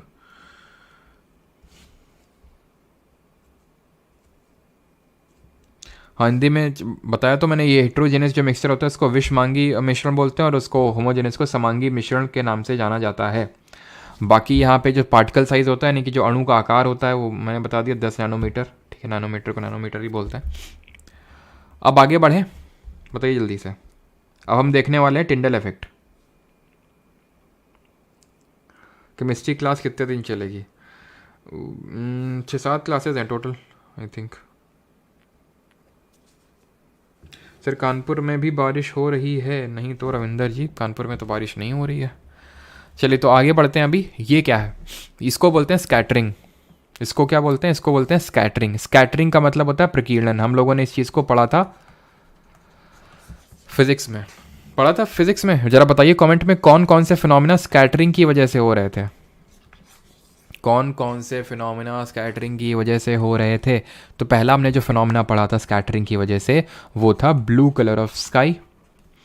पढ़ा था ब्लू कलर ऑफ स्काई। और दूसरा फिनोमिना क्या पढ़ा था जो स्कैटरिंग की वजह से हो रहा था? Red colour of sun during sunrise and sunset. पढ़े थे ना? अब मैं एक्सप्लेन नहीं करने वाला हूँ कैसे स्कैटरिंग है वो होता है। स्कैटरिंग का मतलब होता है जैसे ब्लू कलर को, चलो मैं एक्सप्लेन करता हूँ कि भाई जो सनलाइट होती है वो वाइट लाइट होती है।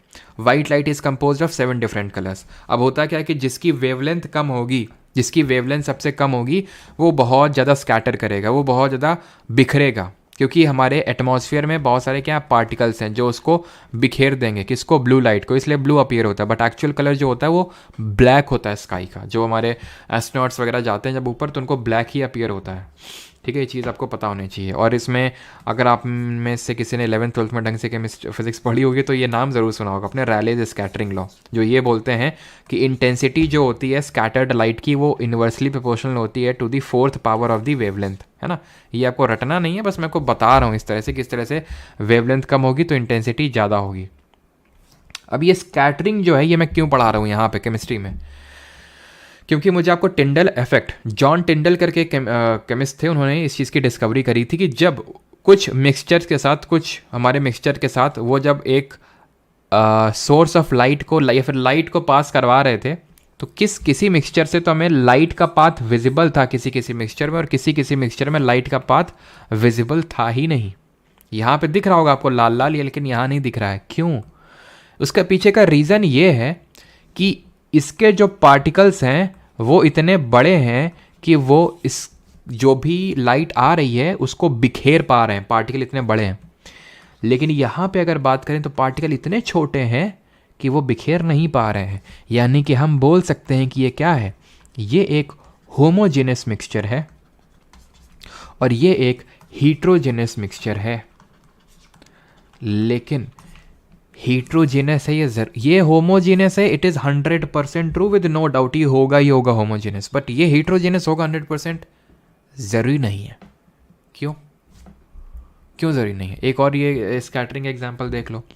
ये धूप आती है, ठीक है, धूप आती है, तो धूप का पाथ हमें विजिबल क्यों है? तुमने देखा होगा जैसे हमारे घर में हम लोग पहले पढ़ते थे, हम एक कमरे में, तो उस एक कमरे में छेद था, ऐसे करके होता है ना छेद एक कमरे, मतलब एक छेद किस लिए दिया जाता है भाई? एक ईंटा उसमें नहीं रखी जाती, एक ईंट नहीं रखी जाती उसमें, तो उससे होता क्या है कि भाई तो वेंटिलेशन होता रहे भाई। तब तो एग्जॉस्ट और ये खिड़की वगैरह कॉन्सेप्ट नहीं था, उसमें मतलब एक ईंट की जो है जगह खाली छोड़ दी जाती थी सो दैट वेंटिलेशन होता रहे।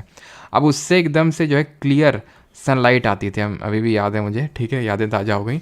तो उसमें सनलाइट का पाथ विजिबल होता था। क्यों होता था? और उसमें धूल के कण भी दिखते थे, क्योंकि जो धूल के कण हैं, जो छोटे छोटे कण हैं, क्योंकि एयर भी हमारा एक मिक्सचर है, तो वो क्या होता है, वो उस लाइट को स्कैटर कर रहे हैं, सनलाइट को, जिसकी वजह से उसका पाथ विजिबल है। अब मैंने आपसे बोला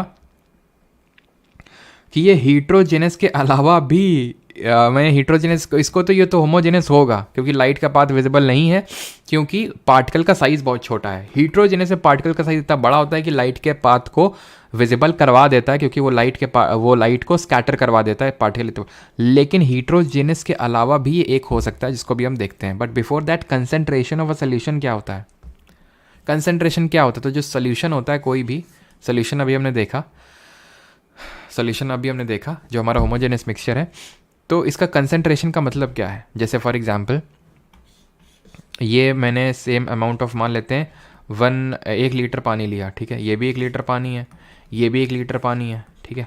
इसमें मैंने एक चम्मच चीनी डाली, इसमें 2 चम्मच चीनी डाली, इसमें 3 चम्मच चीनी डाली, तीनों में। तो हम बोलेंगे कि तीसरा वाला ज़्यादा कंसनट्रेटेड है एज़ कम्पेयर टू पहले वाले से। ये मैंने किस बेसिस पे बोला, क्योंकि कोई भी सॉल्यूशन होता है उसके दो पार्ट होते हैं, एक होता है सॉल्यूट जो कम मात्रा में होता है, एक होता है सॉल्वेंट जो ज़्यादा मात्रा में होता है। सॉल्यूट को हमेशा सॉल्वेंट में डाला जाता है। क्या किया जाता है? सॉल्यूट को ही हमेशा सॉल्वेंट में क्या किया जाता है? मिक्स किया जाता है, और उसकी वजह से क्या बनता है? सॉल्यूशन बनता है। अब जितना ज़्यादा सल्यूट होगा उतना ही ज़्यादा कंसनट्रेटेड आपका बनेगा, क्या? उतना ही ज़्यादा आपका कंसनट्रेटेड बनेगा जो सॉल्यूशन है वो, ठीक है। यानी कि हम जो एक तरह से कोई thing if I am not wrong सांद्रता बोलते हैं हिंदी में, तो जो विलयन की जो सांद्रता होगी वो ज़्यादा हो जाएगी। क्यों? क्योंकि जो यहाँ पे सल्यूट है, जो आपका विलय है, वो ज़्यादा है विलय के कंपैरिजन में, ठीक है। तो ये होता है कंसनट्रेशन ऑफ अ सोल्यूशन। आप समझ गया? जैसे कि एक कॉन्सेप्ट निकल के आता है सैचुरेटेड सोल्यूशन क्या होता है, कभी पूछ ले। सैचुरेटेड सोल्यूशन वो सोल्यूशन होता है कि जिसमें आप further no further solute can be added, no further solute can be added, यानी कि आप फर्दर इसमें सल्यूट ऐड नहीं कर सकते हो। क्यों? क्योंकि पूरी तरह से सैचुरेट हो चुका है। तुम जैसे मैं हूँ, सुबह से जैसे मान लो क्लास ले रहा हूँ, अभी अभी मैं लेके उठा, ठीक है। अब तुमसे एकदम निचोड़ गया मैं एकदम, मान लो, ठीक है। अब तुम मुझसे बोलो सर एक क्लास अब ले लो जरा, तो मैं क्या करूँगा? तुम्हारे ऐसे बाल पकड़ूंगा और ऐसे हिला दूंगा। क्यों? क्योंकि जो है मैं सैचुरेट हो चुका हूँ पूरी तरह से, ठीक है। मैं सैचुरेट हो चुका हूँ, अब मैं परफॉर्म नहीं कर पाऊँगा ना तो क्लास में और ना ही, समझ रहे हो। तो इसीलिए सैचुरेटेड सोल्यूशन वो सोल्यूशन होता है। फिर सैचुरेशन का मतलब ये होता है जैसे तुम पढ़ के तुम 2 घंटे पढ़े और पढ़ लो क्या। अब मान लेते तुम पूरे दिन से पढ़े जा रहे हो, ठीक है, इतना पढ़ लिया कि अब तुम्हारी तथा बची नहीं। अब हम तुमसे बोले तुम पढ़ लो तो तुम बोलोगे नहीं पढ़ पाएंगे। क्यों? क्योंकि तुम पूरी तरह से सैचुरेट हो चुके हो। जैसे कि अब मान लो ये पानी है, तो पानी में मैंने 1 चम्मच चीनी डाल दी, 2 चम्मच डाल दी, 3 डाल दी, बोरा उठा के डाल दूंगा तो बोरा को घोल देगा क्या? वो नहीं घोल पाएगा। तो क्योंकि उसका सैचुरेशन पॉइंट रीच कर चुका है, ठीक है। ज़्यादा इस पर डिस्कशन नहीं करते हैं, आई होप क्लियर हो गया होगा। अच्छा, एक इम्पॉर्टेंट यहाँ से कॉन्सेप्ट निकल के आता है, एग्जाम्पल आपका दिया हुआ है, कभी कभी ये क्वेश्चन आपका बन जाता है, एंड दैट इज़ ये टिंक्चर ऑफ आयोडीन क्या होता है? टिंक्चर ऑफ आयोडीन क्या होता है ये, ठीक है। तो टिंक्चर ऑफ आयोडीन ये एक तरह का सोल्यूशन है जहाँ पे सल्यूट होता है आपका आयोडीन, जिसको हम पोटेशियम आयोडाइड के फॉर्म में लेते हैं, एंड सॉल्वेंट होता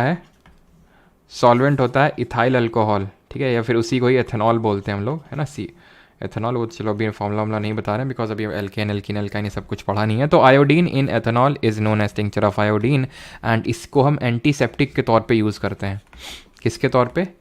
एंटीसेप्टिक के तौर पे इसको हम यूज़ करते हैं। किसको? टिंक्चर ऑफ आयोडीन को। क्लियर इतनी चीज़?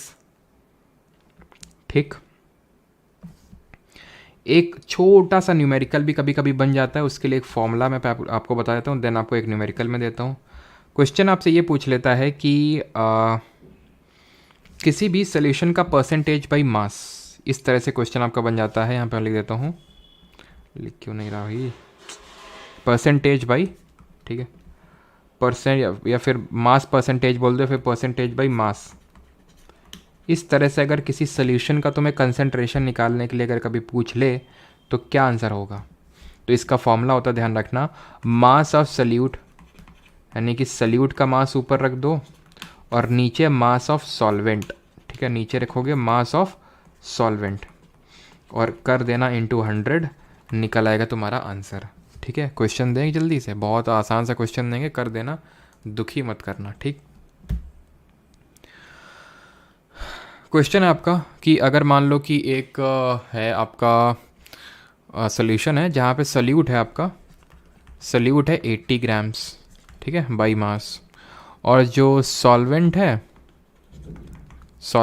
वो है 240 ग्राम्स। जल्दी से आंसर बता दो इसका क्या होगा? क्या होगा? मास बाई परसेंटेज या फिर percentage by mass, mass by percentage कितना होगा?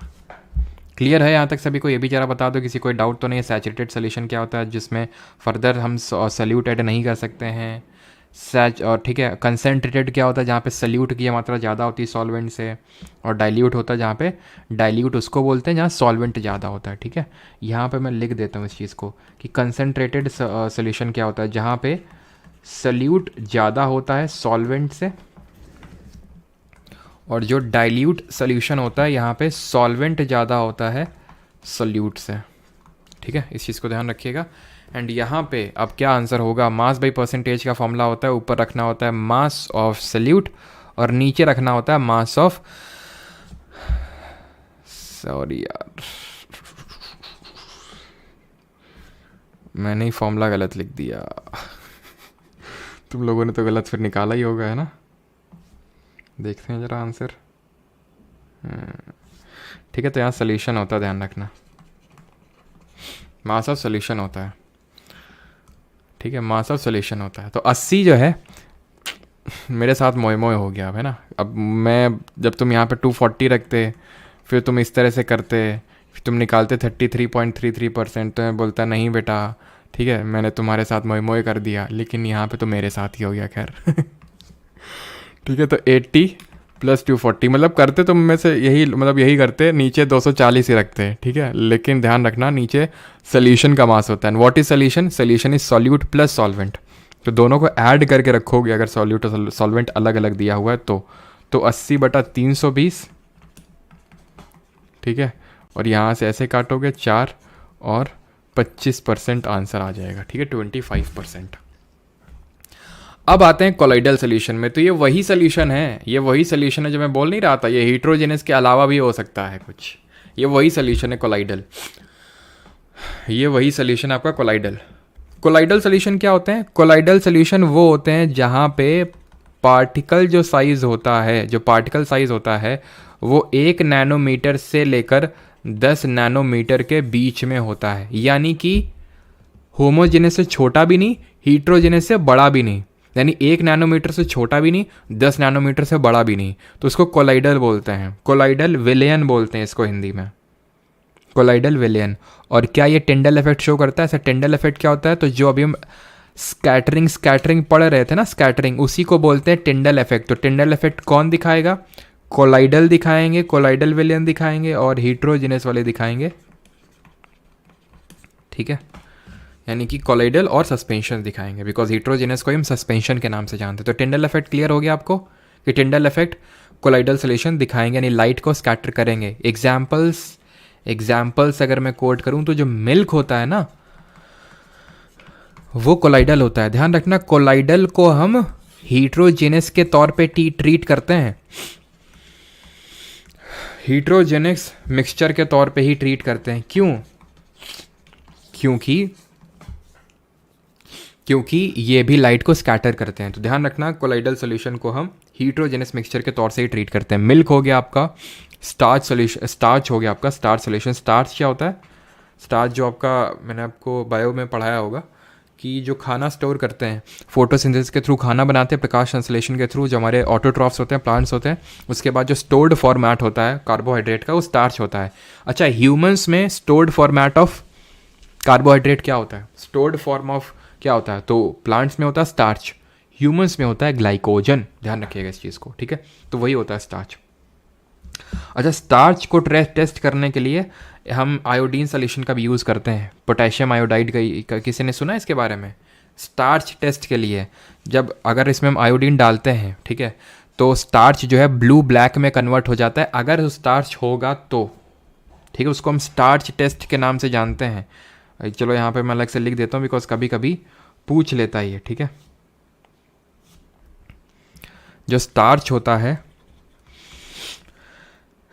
अगर इसमें हम आयोडीन डालेंगे तो, ठीक है, ये क्या हो जाएगा, ये ब्लू ब्लैक या फिर डीप ब्लू कलर में हो जाएगा, ब्लू ब्लैक या डीप ब्लू कलर, कुछ भी आप बोल दो, ठीक है, डीप ब्लू कलर में कन्वर्ट हो जाएगा अगर स्टार्च होगा तो।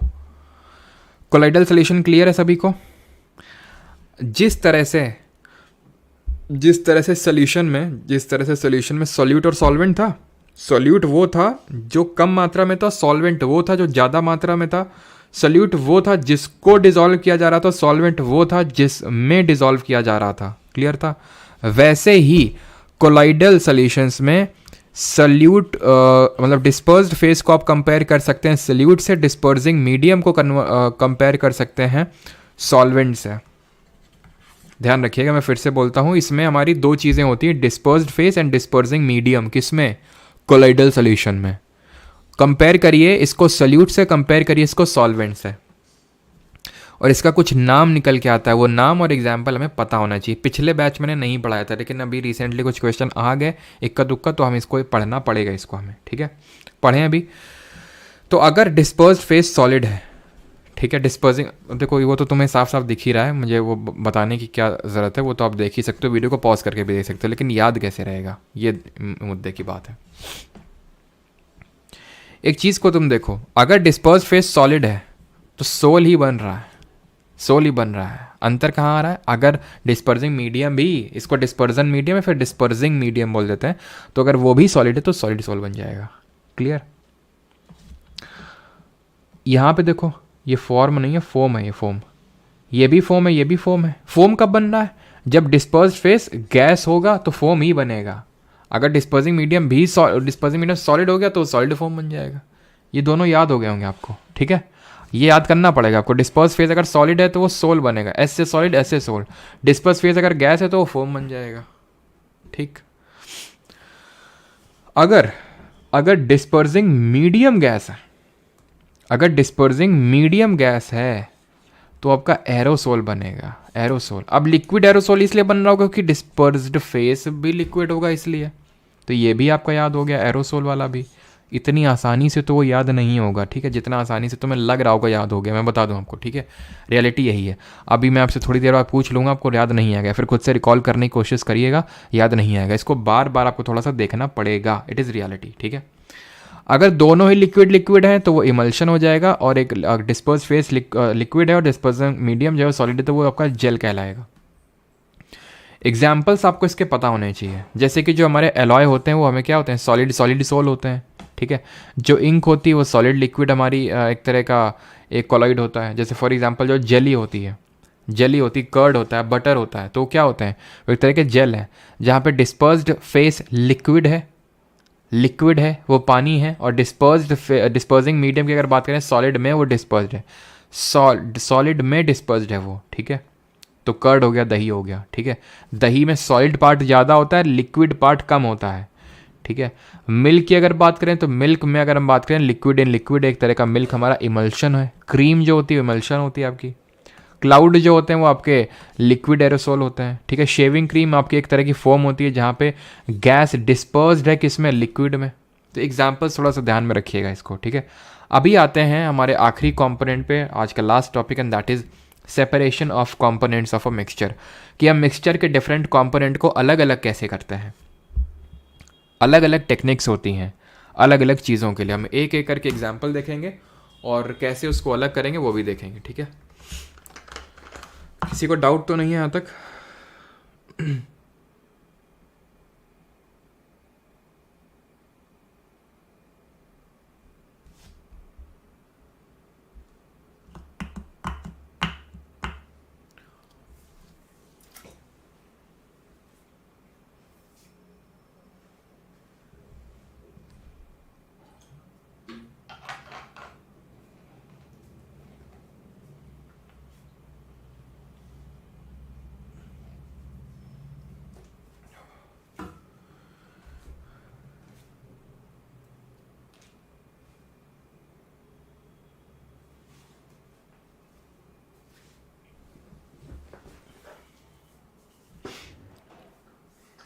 सर आज शेड्यूल नहीं लगाया, क्लास का रह गई। सूरज भारद्वाज, हाँ यार आज क्लास का शेड्यूल नहीं लगा था। कोई नहीं, वो गलती हो गई यार, ठीक है? कल से लग जाया करेगा। एक्चुअली कल क्या ना, कल क्लास होनी थी तो प्राइवेट कर दिया था, फिर याद ही नहीं रहा कि पब्लिक करने का। आगे बढ़ें अभी। एक तो सांस लेने में पता नहीं क्या नाक में प्रॉब्लम हुई, ठीक है? डाई फ्रॉम इंक, तो डाई फ्रॉम इंक पे आते हैं कि भाई इंक से डाई को अलग कैसे करते हैं। इंक क्या होती है? तो इंक होती है जिसमें पानी होता है और बहुत सारे कलर्स होते हैं। पानी में बहुत सारे कलर्स, यानी कि डाई होती है, जो बहुत सारे कलर्स होते हैं ना, उसको हम डाई बोलते हैं। डाई कलर होता है, ऐसे समझ लो। तो डाई को यानी कलर को अगर पानी से अलग करना है, क्या करेंगे? सिंपल धूप में रख दो यार, गर्म कर दो, इवेपोरेशन हो जाएगा। पानी उड़ जाएगा, डाई मिल जाएगी। अब क्योंकि डाई में बहुत सारे कलर्स होते हैं तो उन कलर्स को आप कैसे अलग करोगे, उसके लिए क्रोमैटोग्राफी का यूज़ कर लो। क्रोमैटोग्राफी, क्रोमा का मतलब ही कलर होता है ना, क्रोमा का मतलब ही कलर होता है। तो बहुत सारे अगर आपको कलर्स अलग करने हैं डाई से, अब डाई तो मिल गई इंक से, इंक क्या होता है, ink is dye plus water, ठीक है। तो इवापोरेशन यूज़ किया, वाटर गया, डाई बची। अब डाई में डिफरेंट कलर्स के लिए क्रोमैटोग्राफी। क्रीम फ्रॉम मिल्क, तो ये तो यार आपने घर में देखा भी होगा, ठीक है, दादी को, मम्मी को, किसी न किसी को देखा हो किस तरह से वो चर्न करती हैं, चर्न करती है नहीं, मथनी होती है, इस तरह से मथनी होती है, और इसमें है ना बड़ा सा इसमें वो होता है आपका मट्ठा होता है, मतलब जो भी होता है वो क्या बोलते हैं उसको, कर्ड मिल्क, ठीक है। तो उसको घुमाते हैं घुमाते हैं घुमाते हैं तो क्या होता है, क्रीम निकल आती है, और वो जो मट्ठा होता है उसको क्या बोलते हैं, बटर मिल्क, ठीक है। तो वो निकल आता है अलग। तो कैसे हो पाता है ये क्रीम, कैसे अलग निकलती है, सेंट्रीफ्यूगेशन बोलते हैं इसको, अपकेंद्रीकरण बोलते हैं हिंदी में आई थिंक, ठीक है, सेंट्रीफ्यूगेशन। अब अपकेंद्रीकरण कुछ बोलते हैं हिंदी में इसको, ठीक है, सेंट्रीफ्यूगेशन हो गई। Mixture of salt and ammonium chloride, salt and ammonium chloride, जो अमोनियम क्लोराइड है ना, ये एक तरह का सबलाइम कंपाउंड है, सबलाइम कंपाउंड है। सबलाइम क्या कंपाउंड होते हैं, सबलाइम कंपाउंड वो होते हैं जो डायरेक्टली सॉलिड से गैस में कन्वर्ट होने की एबिलिटी रखते हैं। जैसे फॉर एग्जांपल जो कैम्फर है, कपूर है, ये भी क्या करता है, इसमें भी कैपेबिलिटीज़ हैं कि डायरेक्टली ये सॉलिड से गैस में कन्वर्ट हो जाता है। इसलिए ये जो होते हैं जितने भी हमारे, जहाँ पे भी आपको ये देखने को मिलेंगे जहाँ पे डायरेक्टली सॉलिड से गैस में कन्वर्जन होगा, वहाँ पे जैसे कि हाँ एक एंथ्रासीन होता है, ठीक है, एंथ्रासीन होता है आपका, नैप्थलीन होता है, ये सब सबलाइम होते हैं, यानी कि सॉलिड से गैस में कन्वर्ट होते हैं। तो इनके लिए हम सब्लिमेशन का यूज़ करेंगे। याद है आपको सब्लिमेशन, ऊर्ध्वा पतन जिसको हिंदी में बोलते हैं, उस मेथड का यूज़ करेंगे। अब आते हैं दो मिसिबल इमिसिबल लिक्विड्स को अलग करना है। दो इमिसिबल लिक्विड का मतलब होता है कि जो दो आपस में मिक्स नहीं हो रहे हैं, जैसे कि तेल और पानी, वाटर एंड ऑयल, तेल और पानी। एग्जाम्पल्स भी आपको पता होने चाहिए। तेल और पानी क्या यूज़ करेंगे, बहुत आसान है, सेपरेटिंग फनल का यूज़ कर लो।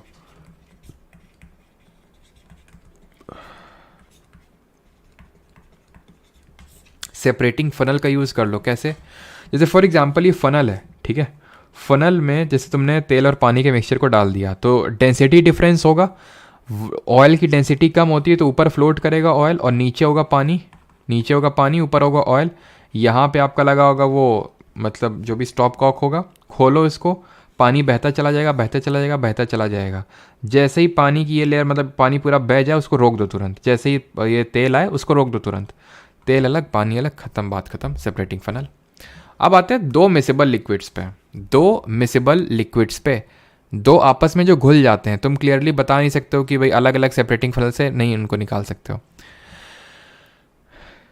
जब दो मिसिबल लिक्विड होंगे ना, तो हम इस चीज़ को चेक करेंगे कि उनके बीच में बॉइलिंग पॉइंट का जो डिफरेंस है, जो बॉइलिंग पॉइंट का डिफरेंस है वो 25 केल्विन से कम है, लेस देन 25 केल्विन है, या फिर बॉइलिंग पॉइंट का डिफरेंस मोर देन 25 केल्विन है, 25 केल्विन से ज़्यादा है। अगर ज़्यादा है तो कोई बात नहीं, तुम एक काम करो, तुम यूज़ कर लो आसवन का, डिस्टिलेशन का। डिस्टिलेशन में होता क्या है ना, डिस्टिलेशन में होता ये है कि जैसे मान लो तुमने इस बीकर में मिक्सचर को रख दिया, नीचे से तुमने हीट किया इसको, नीचे से क्या किया, हीट्स की सप्लाई करी, यहाँ पे तुमने एक तरह से ऐसे कनेक्ट करवा रखा है, ठीक है, एक मान लो ट्यूब टाइप स्ट्रक्चर को कनेक्ट करवा रखा है, तुमने हीट किया। अब क्योंकि इनके बीच में बीपी का डिफरेंस है, बॉइलिंग पॉइंट का डिफरेंस है, एक जल्दी से वेपराइज हो जाएगा और एक देर से वेपराइज हो जाएगा। तो एक जो जल्दी से वेपराइज हो जाएगा वो यहाँ से इसको वेपराइज करके यहाँ से निकाल लो, ये अलग वो अलग। लेकिन पता चला कि भाई हीट किए दोनों ही वेपराइज हो गए, क्यों, क्योंकि बॉइलिंग पॉइंट का डिफरेंस ज़्यादा नहीं है ना, वो भी उसका भी सेम बॉइलिंग पॉइंट है। मान लो किसी का बॉइलिंग पॉइंट है मान लो कि 80 डिग्री सेल्सियस, किसी का 90 डिग्री सेल्सियस, 10 मतलब का ही अंतर है डिग्री सेल्सियस का, अगर हम देखें तो। बात यहाँ वैसे खैर केल्विन की हो रही है, ठीक है। तो अगर बहुत कम डिफरेंस होगा, बहुत कम डिफरेंस है आपका, उस केस में आप ऐसे अलग नहीं कर सकते क्योंकि दोनों ही वेपराइज हो जाएंगे। तब वहाँ पे आप यूज़ करते हैं आंशिक आसवन का, जिसको बोलते हैं फ्रैक्शनल डिस्टिलेशन। आंशिक आसवन, फ्रैक्शनल डिस्टिलेशन, ठीक है, आंशिक आसवन बोलते हैं इसको, जहाँ पे 25 केल्विन से कम का डिफरेंस होता है। यहाँ पे अगर मैं आपको एग्जाम्पल कोट करूँ तो आंसर होगा क्या? आंसर होगा एसीटोन एंड वाटर का मिक्सचर, बिकॉज आपको एग्जाम्पल भी पता होने चाहिए। एसीटोन और वाटर। फ्रैक्शनल डिस्टिलेशन में अगर मैं कोट करूँ एग्जाम्पल, एयर, सबसे बेस्ट एग्जाम्पल इसका एयर, यही बार बार आपसे पूछता है। ठीक, clear. And the last topic for today is physical and chemical change, यानी भौतिक और रासायनिक परिवर्तन। क्या होता है भौतिक परिवर्तन और क्या होता है रासायनिक परिवर्तन? तो भौतिक परिवर्तन, फिजिकल चेंज, वो होता है जहां matter changes form but not chemical identity. Chemical change होता है chemical reaction forms new product, जहां पे आपको नए प्रोडक्ट्स देखने को मिलते हैं, उसको हम बोलते हैं केमिकल चेंज। भौतिक परिवर्तन और रासायनिक परिवर्तन, एग्जाम्पल से आपको बेटर तरीके से समझ में आएगा।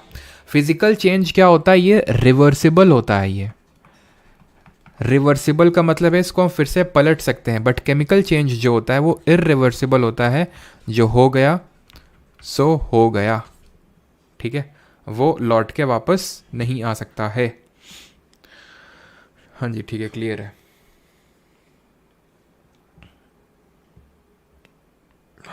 चलो, तो हम आगे बढ़ते हैं फिजिकल और केमिकल चेंज में। एग्जाम्पल, जैसे फॉर एग्जाम्पल, जैसे ये मेल्टिंग हो रही है, बर्फ़ है ये, ठीक है, मतलब आइसक्रीम है, तो ये मेल्ट हो गई। मेल्ट हो गई, क्या कोई केमिकल चेंज हुआ? क्या इसमें नहीं हुआ। H2O उसमें भी था, H2O इसमें भी है।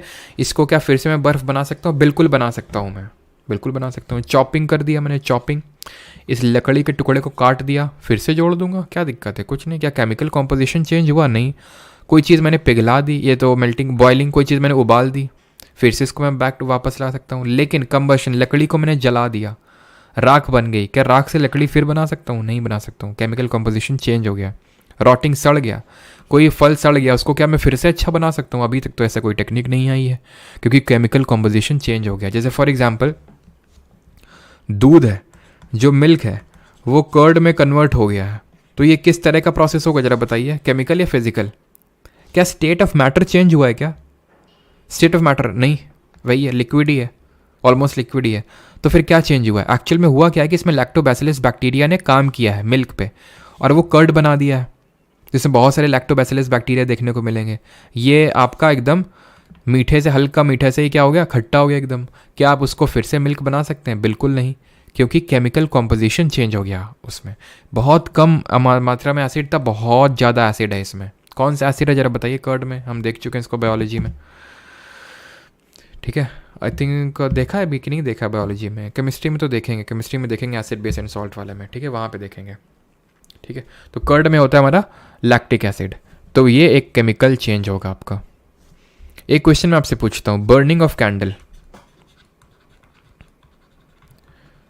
जो बर्निंग ऑफ कैंडल होता है, यानी कि जो मोमबत्ती को जलाने की प्रक्रिया होती है, वो किस तरह का आपका प्रोसेस होता है? फिजिकल होता है या फिर केमिकल होता है, जरा बताओ।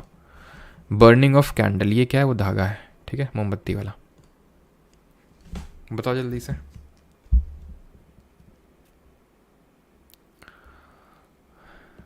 लैक्टिक होता है, सबका सही है। पीका पीका लूशियस, केशव महाजन, अच्छा मुझे लगा केशव महाराज नाम है आपका। फिजिकल एंड केमिकल बोथ, बिल्कुल सही है, ठीक है। इसमें दोनों होते हैं आपके, फिजिकल भी होता है, भौतिक भी होता है, और रासायनिक भी होता है, दैट इज केमिकल भी होता है। रीजन, ये है आपका वैक्स, ये है आपका थ्रेड। वैक्स मेल्ट होगी, क्या कोई केमिकल कॉम्पोजिशन चेंज हो रहा है? नहीं। क्या हम बैक उसको वैक्स से फिर मोमबत्ती बना सकते हैं? बिल्कुल बना सकते हैं, बिल्कुल फिर से कैंडल बना सकते हैं। लेकिन कुछ पार्ट ऑफ वैक्स होगा जो इस धागे से क्या होगा, ऊपर पहुंच गया होगा थ्रू द कैपिलरी एक्शन। वो हीट की डायरेक्टली इसके कांटेक्ट में होगा, इतना ज़्यादा हीट हुआ होगा कि वो वेपराइज हो गया होगा वो, और थ्रेड जला, यहाँ पे थ्रेड जला, और जो थोड़ा सा पार्ट ऑफ जो वैक्स है वो वेपराइज हो गया, जिसकी वजह से उसको वापस कैंडल, वापस मोम नहीं बना सकते हैं, जिसकी वजह से वो केमिकल प्रोसेस, केमिकल चेंज भी होगा, ठीक है। तो जहाँ पे जैसे फॉर एग्जांपल बर्फ़ है, बर्फ़ से पानी बना लिया, पानी से को गैस में उड़ा दिया, फिजिकल चेंज है। क्यों? H2O ही है ना, आइस में भी, वाटर में भी और वेपर में भी, बस आप फिजिकल स्टेट चेंज किए हैं, आप पानी से फिर बर्फ़ बना सकते हैं, आप वेपर से फिर पानी बना सकते हैं, पानी से फिर बर्फ़, आप कुछ भी कर सकते हैं, तो फिजिकल चेंज होगा। ठीक है, ये है हमारी समरी लेक्चर की। समराइज़ कर लेते हैं और इसके बाद थोड़े जो क्वेश्चंस आए वो हम कर लेते हैं, फिर आपका जो बाकी के हो जाएंगे वो होमवर्क हो जाएंगे। ठीक है, census quiz upload please on application. ठीक है, शुभी रेधु जी अपलोड करवा देते हैं। ठीक है, क्या सेंसस की ना। ठीक है, तो प्योर सब्सटेंस, हाँ ठीक है। तो हमने पढ़ा मैटर। मैटर क्या होता है, हम रिवाइज कर रहे हैं लेक्चर को। मैटर क्या होता है, ये एनसीईआरटी में आपका दिया हुआ। तो मैटर क्या होता है, जो कोई भी चीज़ जो वॉल्यूम, फिक्स्ड वॉल्यूम ऑक्यूपाई करके रखती है, स्पेस ऑक्यूपाई करके रखती है, उसको मैटर बोलते हैं। जैसे कि कोई भी चीज़, आपका लैपटॉप हो गया, मोबाइल हो गया, ठीक है, आपकी बुक्स हो गई, आपका हाथ हो गया, आप खुद हो गए, आपने स्पेस ऑक्यूपाई करके रखा है। एयर हो गई, जैसे फॉर एग्जांपल ये बलून है, बलून में अगर एयर मैटर, मान लो एयर स्पेस, तो अगर तुम्हारा लॉजिक है कि एयर स्पेस ऑक्यूपाई नहीं करती है, तो बलून फिर फूलता क्यों? अगर स्पेस ऑक्यूपाई नहीं करती है तो बलून फूलता क्यों है? तो इसका मतलब एयर स्पेस ऑक्यूपाई करती है, उसका फिक्स वॉल्यूम होता है। बट हमारी थिंकिंग हो या हमारे ड्रीम्स हो गई है ना, हम काफ़ी सारे सपने देखते हैं रात में, तो क्या वो हमारे सपने जो होते हैं, क्या वो मैटर ऑक्यूपाई करते हैं? नहीं। ठीक है, तो वो मैटर नहीं होंगे, सिंपल। प्योर सब्सटेंस और मिक्सचर में इनको डिवाइड करते हैं। प्योर क्या होता है, एक ही तरह के एलिमेंट से बना हुआ है। मिक्सचर एक तरह के एलिमेंट से नहीं बना हुआ है। ठीक है, एक से ज़्यादा तरह के एलिमेंट से बना हुआ है और इसका फिक्स कंपोजिशन नहीं होता है। प्योर दो तरह का होता है, एलिमेंट और कंपाउंड। एलिमेंट एक तरह के, मतलब इसको सिंपल सब्सटेंसेस में ब्रेक नहीं करते हैं, एक ही तरह के एलिमेंट से बना होगा।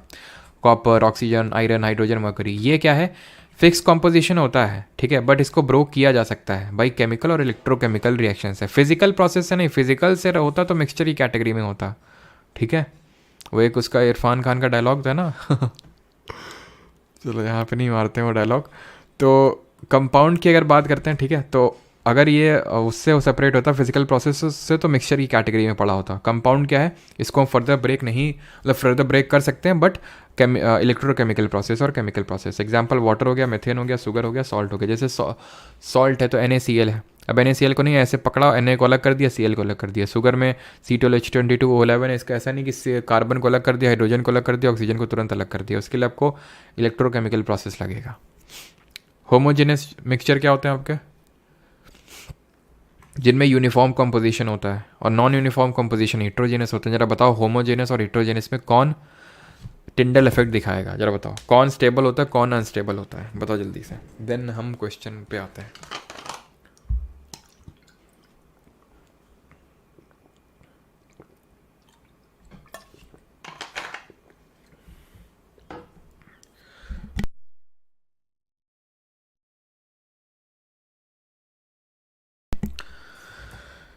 चलिए, तो अगर हम बात करें इसमें, ये जो होता है वो स्टेबल होता है, no Tyndall effect, no Tyndall effect. And ये जो होता है वो अनस्टेबल होता है और ये टिंडल इफेक्ट शो करता है। ठीक है, एग्जाम्पल यहाँ लिखे हुए हैं, sugar in water, salt in water, sulphur in carbon disulphide, water in alcohol, ये सब। ठीक है, और यहाँ पे सैंड हो जाएगी, सॉल्ट, सैंड एंड सॉल्ट, मतलब दोनों का मिक्सचर, सैंड और सॉल्ट का मिक्सचर है ये। ठीक है, सैंड और सॉल्ट अलग अलग नहीं है, ध्यान रखना। सैंड जो है अलग, जो सॉयल हो गया, सैंड एंड सॉल्ट, सॉयल जो है अलग से सॉयल, वो हिट्रोजेनस होगा, लेकिन सॉल्ट अलग से हिट्रोजेनस नहीं होगा, ध्यान रखना।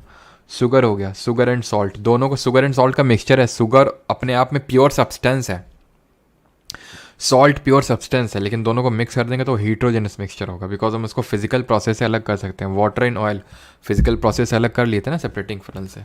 क्वेश्चन कर लेते हैं अभी।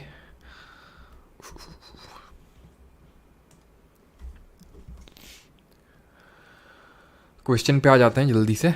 पहला क्वेश्चन आप यहाँ पे करेंगे, which of the following options are homogeneous mixture, इनमें से कौन सा होमोजेनियस मिक्सचर। अब किसी कोई डाउट तो नहीं है, प्लीज़ आज प्राइवेट मत करना। चलो ठीक है, आधे घंटे के बाद नहीं, आज 1 घंटे के बाद प्राइवेट हो जाएगी। ठीक है, sit straight and take a breath. Thank you original Gonsa Manjha ji for reminding.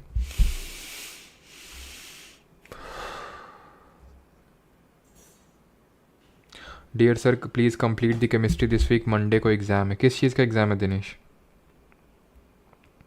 Sir आप भी कैंडल के नीचे पढ़े हैं ना? हाँ यार, कैंडल के नीचे हाँ पढ़े हैं। लालटेन पहले होता था, पढ़े हो कोई लालटेन में इस तरह से कांच का होता था, एक बार फूट गया था, पता है कैसे फूटा था ये? कोल्ड ड्रिंक लाए थे, और कोल्ड ड्रिंक जो है कोल्ड ड्रिंक क्या था, हिलाते हुए आराम से लाए थे, मतलब कोल्ड ड्रिंक की बॉटल हिलाते हुए लाए थे। ठीक है, तो उसको जब खोला ना ढक्कन, तो वो क्या हो गया कि एकदम से निकल गया वो कोल्ड ड्रिंक, और एकदम से पड़कर एकदम से एकदम टूट गया वो। और फिर इसके बाद पहले तो लालटेन का यूज़ करते थे, जिसमें वो नहीं तेल एल डालते थे, यहाँ से मिट्टी का तेल डालते थे। अब तो मिट्टी का तेल मिलता भी नहीं है।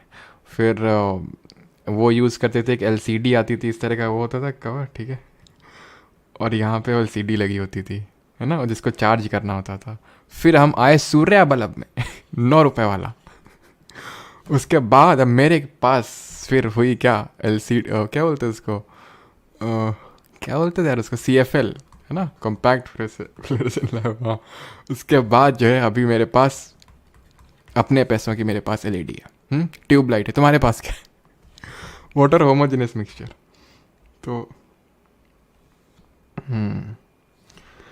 तो which of the following are homogeneous mixture, तो निम्नलिखित में से कौन सा विकल्प सजातीय मिश्रण है? तो होमोजेनियस है। कोलॉइड हीट्रोजेनस कोलॉइड को बोलते हैं, ठीक है। कोलॉइड जो होता है वो हीट्रोजेनस होता है। सोल्यूशन सॉल्ट वाटर, और जो ब्रास होता है वो आपका होमोजेनस होता है, ठीक है। ब्रास क्या होता है, कॉपर और जिंक। कोलॉइड मैंने आपको बताया था, इसको हीट्रोजेनस ट्रीट करना है आपने, है ना। ब्रास नो डाउट ये एलॉय है तो होमोजेनस ही होगा, है ना, इसको हम सोल्यूशन बोलते हैं। लेकिन मिल्क तो हमारा कोलॉइड है ना, और कोलॉइड तो खुद कोलॉइड है ना, ठीक है। आगे बढ़ते हैं। सॉल्ट वाटर क्या होगा, सॉल्ट वाटर आपका होमोजेनस ही होगा। सस्पेंशन, नाम ही सस्पेंशन है। सस्पेंशन किसको बोलते हैं, सस्पेंशन बोलते हैं हीट्रोजेनस को। अगला है second number, which of the following statement is not correct regarding the mixture, कौन सा निम्नलिखित में से कथन सही नहीं है regarding mixture. Colloids are heterogeneous, देखो colloids are heterogeneous mixture in which the particle size is large. The major component of solution is called the solvent. The minor component of a solution is called a solute. A solution is a homogeneous mixture of two or more substances. Solution is a homogeneous mixture of two or more substances. अब तुम ध्यान से देखो, इसमें तो कोई doubt होना नहीं चाहिए। अगर बी सही है तो सी भी सही होगा, क्योंकि मेजर कंपोनेंट मैंने ही बताया था, सॉल्वेंट जिसमें डिसॉल्व किया था, सोल्यूट जिसको डिसॉल्व किया जाता है। Solution is a homogenous mixture of two or more substances. कोई दिक्कत नहीं है, सोल्यूशन ये तो होता है होमोजेनस मिक्सचर दो या ज़्यादा सब्सटेंसेस का। तो गलत ये है सर, गलत क्यों है, ये तो हीट्रोजेनस मिक्सचर ही होता है, बिल्कुल होता है। लेकिन पार्टिकल साइज लार्ज नहीं होता है, स्मॉल ही होता है, 1 नैनोमीटर से 10 नैनोमीटर, तभी तो हीट्रोजेनस नहीं होता है। मतलब हीट्रोजेनस होता है, लेकिन हीट्रोजेनस ना बोल देते। कोलॉइड क्यों अलग से कैटेगरी बनाई, क्योंकि पार्टिकल साइज छोटा होता है, लेकिन क्योंकि लाइट को स्कैटर करता है तो होता है हीट्रोजेनस मिक्सचर ही, ध्यान रखना। विच of the following is not true about the compound, तो नॉट करेक्ट पूछा था, पहला हो जाएगा, ठीक है। विच of the following is not true about compound, compound के बारे में कौन सा सही नहीं। Compound of composition of each new substance is always fixed. Compounds have variable composition, ले भैया। Similar but contrasting option, Nitto लगा दो सीधे। कंपाउंड्स है वो वेरिएबल, यहाँ लिखा हुआ फिक्स्ड है, यहाँ लिखा हुआ वेरिएबल है। और एक्चुअली जो फिक्स होता है इसका, मैं बताया था ना आपको कि H2O तुम कहीं का नाले का पानी का ले लो या फिर RO कहीं का भी ले लो, H2O ही रहेगा, HO2 नहीं हो जाएगा, 1.5। अच्छा, किसी को पता है 1.5 के लिए हम रूट वर्ड सिस्क्यू को यूज़ करते हैं, सिस्क्यू किसी ने पढ़ा है 11th-12th में, JEE के लिए पढ़ा होगा ना ये। विच of the following colloid is an example of foam, इसमें से कौन सा फोम का एग्जाम्पल है, ये पूछ रहा है। स्पॉन्ज है, बटर है, चीज़ है, फिर मिस्ट है। फोम फोम फोम फोम, ध्यान से देखिए फोम क्या होता है।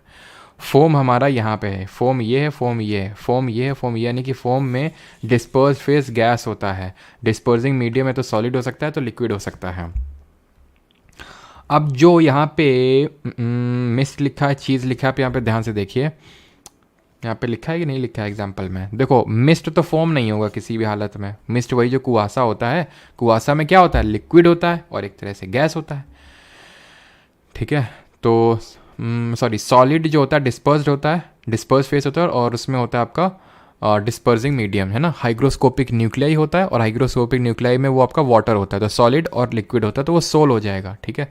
फोम नहीं होगा मिस्ट आपका। देन अगर हम बात करें बटर और जो चीज़ होते हैं, बटर और चीज़ अगर आपको याद हो तो ये आपके किस में आ जाएंगे, बटर एंड चीज़। तो ये आपके क्रीम यानी कि एक तरह के इमल्शन होंगे आपके, ठीक है। या फिर आप इसको जेल की कैटेगरी में रख सकते हैं। कर्ड जो होता है हमारा दही, क्योंकि इसमें लिक्विड होता है डिस्पर्स फेज और सॉलिड होता है आपका डिस्पर्सिंग मीडियम। सही आंसर यहाँ पे होगा sponge.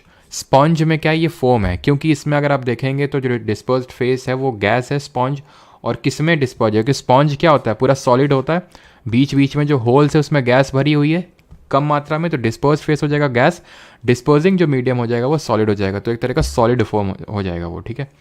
Which of the following substance is insoluble in water? Salt, sugar, chalk powder, milk. तो मिल्क आपका सोल्यूबल होता है यार वाटर में, है ना, आपको क्या पता चल पाता है, तभी तो दूध ही आपका मिक्स कर देता है। सॉल्ट भी घुली जाता है, शुगर भी घुली जाती है, चॉक पाउडर नहीं घुलता। Option number C. Which of the following statement is correct regarding the properties of suspension? Suspension की प्रॉपर्टीज को लेके यहाँ पे स्टेटमेंट्स दिए हुए हैं, आपको बताना कौन सा सही है। तो सस्पेंशन इज अ हीट्रोजेनस मिक्सचर, बिल्कुल बात सही है, क्योंकि जो होमोजेनस मिक्सचर होता है वो आपका सोल्यूशन होता है। हाँ, जो स्माइली बॉल होती है, बिल्कुल। होमोजेनस जो मिक्सचर होता है वो क्या होता है, सोल्यूशन होता है, ध्यान रखिएगा इस चीज़ को, है ना। The particles of suspension can be scene by the naked eye, बिल्कुल, क्योंकि 10 नैनोमीटर से उनका पार्टिकल साइज जो होता है वो बड़ा होता है। तो both 1 and 2। Which of the following is an example of emulsion? Emulsion का कौन सा एग्जाम्पल है? अब इमल्शन क्या होता है, लिक्विड लिक्विड वाला इमल्शन वही तो होता है, ध्यान से देख लो यहाँ पे। इमल्शन कहाँ गया आपका? इमल्शन लिक्विड लिक्विड वाला होता है, जिसमें मिल्क और क्रीम आपके एग्जाम्पल होते हैं। तो क्या आंसर हो जाएगा? ऑप्शन नंबर फर्स्ट, मिल्क, ठीक है। लिक्विड इन लिक्विड, तो आपका इमल्शन हो जाएगा आपका मिल्क। अगला है हमारा, ठीक है, यहाँ पे लिखा भी हुआ है, क्लाउड क्या है? क्लाउड हमारे एरोसोल है। क्लाउड क्या है? क्लाउड हमारे एरोसोल हैं, लिक्विड एरोसोल हैं, बिकॉज यहाँ पे लिक्विड है और गैस है, लिक्विड और गैस है, तो वो हमारे जो लिक्विड एरोसोल की कैटेगरी में आएंगे।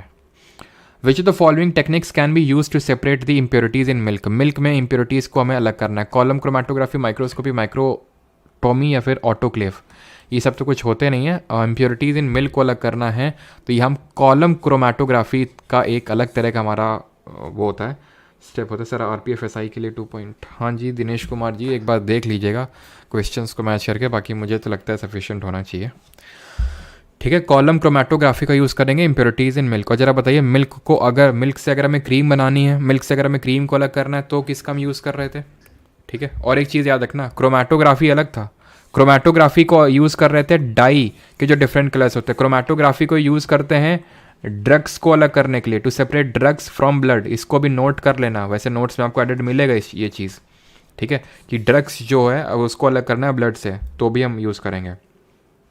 ये कॉलम क्रोमेटोग्राफी है, शुभजीत नस्कर, कॉलम क्रोमेटोग्राफी है, ठीक है। What kind of substances are separated using the technique of steam distillation? Steam distillation का हम यूज़ कहाँ पे करते हैं? जब जो कलर्ड सब्सटेंसेस नहीं, कलर्ड सब्सटेंसेस के लिए तो क्रोमेटोग्राफी का यूज़ करते हैं, तो ये तो होगा ही नहीं। Substances with many electron, her substance में बहुत सारे इलेक्ट्रॉन होते हैं भाई, किसी में ऐसा नहीं कि कम इलेक्ट्रॉन होते हैं। कोर सब्सटेंस या फिर substance that are steam volatile, तो जो जिनमें टेम्परेचर का डिफरेंस थोड़ा बहुत होता है, बॉइलिंग पॉइंट में डिफरेंस होता है, वही तो पढ़े थे डिस्टिलेशन में, जिसमें बॉइलिंग पॉइंट में डिफरेंस होता है, यानी कोई किसी का वाष्पीकरण जल्दी हो जाएगा, किसी का कम होगा। तो अगर 25 केल्विन से ज़्यादा डिफरेंस है BP में, तो डिस्टिलेशन कम है तो FD, ठीक है, आंसवन, या तो नहीं तो आंशिक आसवन। डिस्टिलेशन कहाँ यूज़ कर रहे थे? एसीटोन एंड वाटर को सेपरेट करने के लिए। FD कहाँ यूज़ कर रहे थे? एयर को सेपरेट करने के लिए, एयर के मिक्सचर्स को। लास्ट क्वेश्चन रखते हैं आज का, ठीक है, आगे क्या आप होमवर्क करेंगे। Which among the following is not true about a solution and the solute concern? बताइए। पंपा मंडल D, Neetu Singh D, Pushpendra Kesharwani D, Kezia Khan D, फौजी साहब sir please army nursing assistant का भी क्लास लीजिए, 2 मई से एग्ज़ाम स्टार्ट है। कितनी क्लासेस लें आप खुद ही बताओ हैं? 2 तो वही हो जाती हैं, ठीक है, एक ही हो जाती है, बाकी अभी समझ लो कि आज टोटल 5 क्या 6 क्लास ली हैं ऐसा कुछ, ठीक है। अब तुम्हें पता है क्लास लेने की हालत में होंगे अभी। Not true about a solution and the solute concern, the particles of the solute do not scatter a beam of light. तो पार्टिकल्स जो होते हैं सॉल्यूट के, वो स्कैटर किसकी बात हो रही? सोल्यूशन की। सोल्यूशन का मतलब है होमोजेनस, ठीक है, होमोजेनस। तो क्या स्कैटर करते हैं? नहीं करते हैं, सही तो लिखा हुआ, नॉट करेक्ट पूछा है। सोल्यूशन मतलब सर होमोजेनस, पार्टिकल साइज छोटा। कर रहे थे टिंडल इफेक्ट, दिखा रहे थे? नहीं दिखा रहे थे। The particles of the solute settle down at the bottom, ना ना ना ना, ये गलत है। होमोजेनस स्टेबल होता है, सिंपल रिकॉल करो, कोल्ड ड्रिंक लाते हो रख देते हो तो क्या कोई चीज़ सेटल डाउन करती है नीचे? ना। The particle of solute can not be seen through unaided eyes, बिल्कुल बात सही, क्योंकि 1 नैनोमीटर से छोटा साइज होता है, होमोजेनस मिक्सचर होते हैं, खत्म, ठीक है। बाकी क्या क्वेश्चन आप खुद से कर लेंगे, ठीक है। 10 क्वेश्चन है आपके खुद से होमवर्क के लिए करना है, ठीक है। ये आप करेंगे, PDF आपकी अपलोड हो जाएगी प्राइवेट टेलीग्राम चैनल पे। बाकी ये वेबसाइट है, एप्लीकेशन परमार एकेडमी एप्लीकेशन है, जिन लोगों को कोर्स वगैरह में एनरोल करना है। ये क्वेरी नंबर है, व्हाट्सएप कर सकते हैं आप इस पर ना। सर आज का नोट्स 4th लेक्चर FRB अभी अपलोड करते हैं मिस्टर नोबडी, ठीक है, बस सांस लेने दीजिए थोड़ा करते हैं अभी, है ना, क्लास ख़त्म करके। चलो भाई, थैंक यू। अब डिस्कशन हम नहीं कर पाएंगे आज हालत नहीं है हमारी, ठीक है, कल करते हैं डिस्कशन, क्योंकि आज थोड़ा सा बीच में बफरिंग भी हो गई ना, तो इस वजह से मुझे लगा 5-10 मिनट एक्स्ट्रा मिल जाएगा, अब तो मिला नहीं, कल करते हैं, ठीक है, आराम से तसल्ली से। चलो भाई, थैंक यू। PDF डाल देंगे अभी, FRB लेक्चर 4 का भी डाल रहे हैं, रो मत। चलो, थैंक यू। मिलती है भाई क्वेश्चन की PDF प्राइवेट टेलीग्राम ग्रुप पे, जो लोग बैच में ज्वाइन हैं तो भाई प्राइवेट टेलीग्राम ग्रुप ज्वाइन कर लेना, वहाँ पे आपको मिल जाती है, ठीक है। प्राइवेट टेलीग्राम ग्रुप को ज़रूर ज्वाइन कर लेना, वहीं पे अवेलेबल होता है, बैच के अंदर ही आपको लिंक मिल जाता है उसका, है ना। थैंक